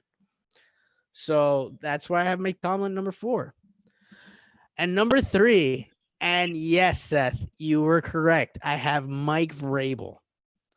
Dude, just like you said about John Harbaugh having cojones. Yeah, I'm Mike sorry. Vrabel. Yeah, I'm mad that he didn't shut up his dick at 31. Mike Vrabel has, I think, the biggest cojones move out of the year last year when he started Ryan Tannehill, and all of a sudden his team just completely changed. And That's like, fair. and then not only that, but now like they're paying him like Tannehill, and they're actually still winning. Like they're winning, and some people didn't believe in Tannehill. I mean, Adam Gase almost ruined Ryan Tannehill. So Let me stop a minute there. Oh my God, the Packers are beating this. I don't know. You're frozen, so I feel like I should finish it The before you mention Packers the are Packers. being the Yeah. I think Why are that's you what he said. stopping me? I have 2 more people left. Come on. I think that the Packers news can wait. The game just started. Come on. Be a little bit more. Have a little bit more manners. Game now for the All right. Packers. Number 2. At number 2, and this could be controversial, I have Bill Belichick. I have him at number Wow. 2. You have the cojones that I didn't. I'm sorry, but it's not that I feel like he's lost a step towards Andy. It's not that, but Andy just feels hot. And right now, the question said right now, your top 10 list of coaches right now. And I feel like Andy's just a step ahead of Bill here. They're both great game managers, and they both know how to like trick the game. And Bill Belichick is probably the greatest of all time. I'm just saying right now, I got to give it to Andy. He has the better roster. He has the more dangerous team. And yeah, so Bill Belichick at number 2, and at number 1, Andy Reid. And yeah, I think it's pretty much self-explanatory. He has Pat Mahomes, They just won the Super Bowl. They look even more dangerous this year than they did last year. Their defense is playing well, but he's like really just an offensive guru. And he's always been an offensive guru wherever he's gone. Finally, he had his shot here with Kansas City, and now he has a team that I think it could be set up for multiple championships in the next couple of years. So in terms of like my picking a team that is like right now the hottest coach right now, it is Andy Reid and it is not Bill Belichick. And yeah, whoever wants to strike me down because I say that right now, fine, go ahead. But that's the way I feel respect about it. I respect it. Like I said, I kind of wanted to do that, but I just feel like, okay, you say that Belichick or Reid is hotter right now. I think that's called Patrick Mahomes. But I mean, I respect it. But then Belichick had Brady. So it's like, Yeah, but and he it wasn't doesn't like, anymore. He had the last few years he had like a 40-year-old Brady. That's why Patrick Mahomes versus 40-year-old Brady. That's why Reid's hotter right now, I think. I mean, but 40-year-old Brady is doing stuff with Bruce Arians right now, and he looks not 40. Yeah, Like but he over there doesn't at look like Tampa. Patrick Mahomes. Of course, but come on. No way. Like that's different DNA. Like, Yeah, well, but I'm Yeah. saying Andy Reid has that DNA working for him. all right, Robert, give me your top 10. By the way, Seth, we already lost the bet. Hey, as long as, well, not necessarily. Nobody can score. Nobody can score. Nobody. Yeah. Oh my God. I'm sorry. That looked like a good bet. Come on. And then Jarrett Stidham came in and then scored. Oh Man, my this God. is on you for saying Jared Stidham wasn't going to be good for the Patriots if he was the starter. This is his revenge. Well, he wasn't. Well, technically, I'm right because he wasn't a starter. So I'm still right. Okay, very good. Yeah. So yeah, let me get my list. At number 10, I had Matt Dermott. I think Sean's been great for the Bills. He's very good at with his players, I believe. Like he's one of the best coaches that has good relations with his players. And the way he's worked with Josh Allen since day one has been magnificent. They've meshed together pretty well, and they have a bright future together. So yeah, he's had good success the last couple of years. Even he made the playoffs a couple of years back, and they had Tyrod Taylor at QB. So, he did a pretty good job there. At number 9, I got Matty LaFleur. Love Matt LaFleur. You have him lower than I do. What? You have him lower than I do. Yeah, I mean, there's a lot of people on this list. I mean, Probably 8 above 16-3. 16-3, as you said, is pretty amazing for a young head coach, especially when people want to write him off real quick when he started because, the Tennessee Titans offense was 28th ranked the previous year when he was the offensive coordinator. So I think he's been a really good head coach, and the narrative that he and Aaron Rodgers weren't going to be good for each other, that's stupid. They've been good for each other. Now, number 8, I got Sean McVay. Sean McVay, young career, a young coach as well. He made the Super Bowl his second year as head coach, right? Was it second year or third year? Yeah. Mm-hmm. Second. Because this is his fourth. That's pretty impressive. Yeah, that's pretty impressive. And that was also a young Rams team with a young quarterback in Jared Goff. So that's pretty impressive. But it's kind of fallen off a little bit since then. Yeah, it's fallen off a bit. Yeah. But I still think he's that good of a coach. Number 7, I got Kyle Shanahan. I mean, Kyle Shanahan, you could say, was almost like the coach of the Falcons when he was the OC for the Falcons. Because that offense was almost him and Matt Ryan were clicking all cylinders together. And it was a very good offense that year. And what he did last year with a team like the 49ers, who Jimmy Garoppolo really didn't do much, but they still find ways to win games and have a top-tier offense because of his play call. So I think they're good. And also they have good defense, so he's worked well with the defense. At number 6, I got Harbaugh.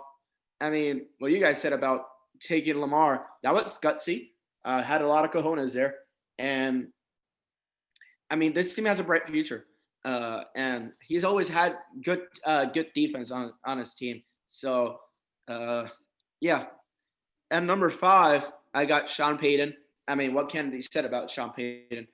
Consistency. He's done it for years. Yes, most of the time he's been with Breeze, but he's done it before Breeze as well. So I like Sean Payton. I mean, I could put him higher in this list, but there's a couple other ones that I like. Then at number 4, I got Mike Tomlin. I mean, as the same as Payton, consistency, and he's such a great defensive coach, and I feel like he's still young, right? Like he has to be like 45 or something like that. 50. A little older, like 50 maybe. Yeah, but like he was younger than that as well. But thing is, he's done it a lot of years back, and also the management for being on point on picking him, because nobody would pick a black head coach before, and he was a black head. He's one of the first black head coaches in the league, if I'm not mistaken, right? There were a few before him, but I mean, yeah, it wasn't incredibly common. Yeah. So him at number 4, and I love his relationship with Big Ben. At number 3, I'm a Pete Carroll fan. I think the job Pete Carroll has done with Seattle has been really good. For years, he has done it as well. And I'm going to continue saying that with the other couple of guys, because what they've been able to achieve and with some of the teams that they've been able to have and what they've done with those teams. Then at number 2, I could put him at number 1 as you guys as well. I would say Andy Reid. Andy Reid, what he's done throughout the years with the Eagles and now with the Chiefs has been good. And now he's got Patrick Mahomes for the next 20 years, probably going to be it's going to be a great relationship there. I probably don't think Andy is going to be coaching for the next 20 years, but he's been good. He's shown that he's been an incredible coach, and I'm glad that last year he won that Super Bowl finally. And then number 1, you guys guessed it, is Bill Belichick. I mean, come on. What he did with Brady as soon as Drew Bledsoe came out, and then what he's done after that has been amazing. 6 Super Bowls he has, right? I think 5, or is it 6? 5? I thought it was 5, but it could be major 6. Super Bowls. But It yeah, might be 6. I mean, you I can't think go it's wrong with 6 Bill because Belichick. I've seen like Michael Jordan and Brady like side to Okay. side pictures. Yeah, All I know is so- he was mediocre with the Browns. Oh my God! Wow. Okay, but yeah, Bill Belichick number 1. I agree. Oh my God! So wow. that's my list. Yeah, that By catch Jones. was a thing. What? That was Williams. Touchdown by Jones. I don't know. No, but right now it was a catch by Jamal Williams. Oh, okay. Yeah. I'm watching the but other. yeah, game. I mean. Oh, okay. So I think that would be all for today, right, guys? Yeah, yeah. I mean, I'm ready to go. I gotta do some exercise actually. Yeah, that's gotta Late watch this night. Packers game. It's gonna be So crazy. yeah, I mean, thank you guys for listening. If you listened today, it was a pretty long one. Got to cut it down a little bit next week. But yeah, I mean, it was very fun. And at this football today, I hope you guys enjoy as well. And then if you remember the podcast as well, if you want to listen to previous podcasts, it's on iTunes and Spotify, Sports Twitter accent. And yeah, plug in our social medias. The account for Sports Twitter accent on Twitter is sports_accent. And my Twitter is @Rob Soltero. What about you guys? That's Seth Pollock. At Burios PR, people wear your masks. Please wear your mask. Really though. Like seriously, wear your mask. No excuses anymore. If the president can Yeah. get it, wear your mask. If Cam Newton can get it, wear your mask. Yeah. But yeah, guys, this is gonna be the end of this episode. So thank you guys for tuning in, and we'll see you next week. See you next week, everybody. Bye. Bye.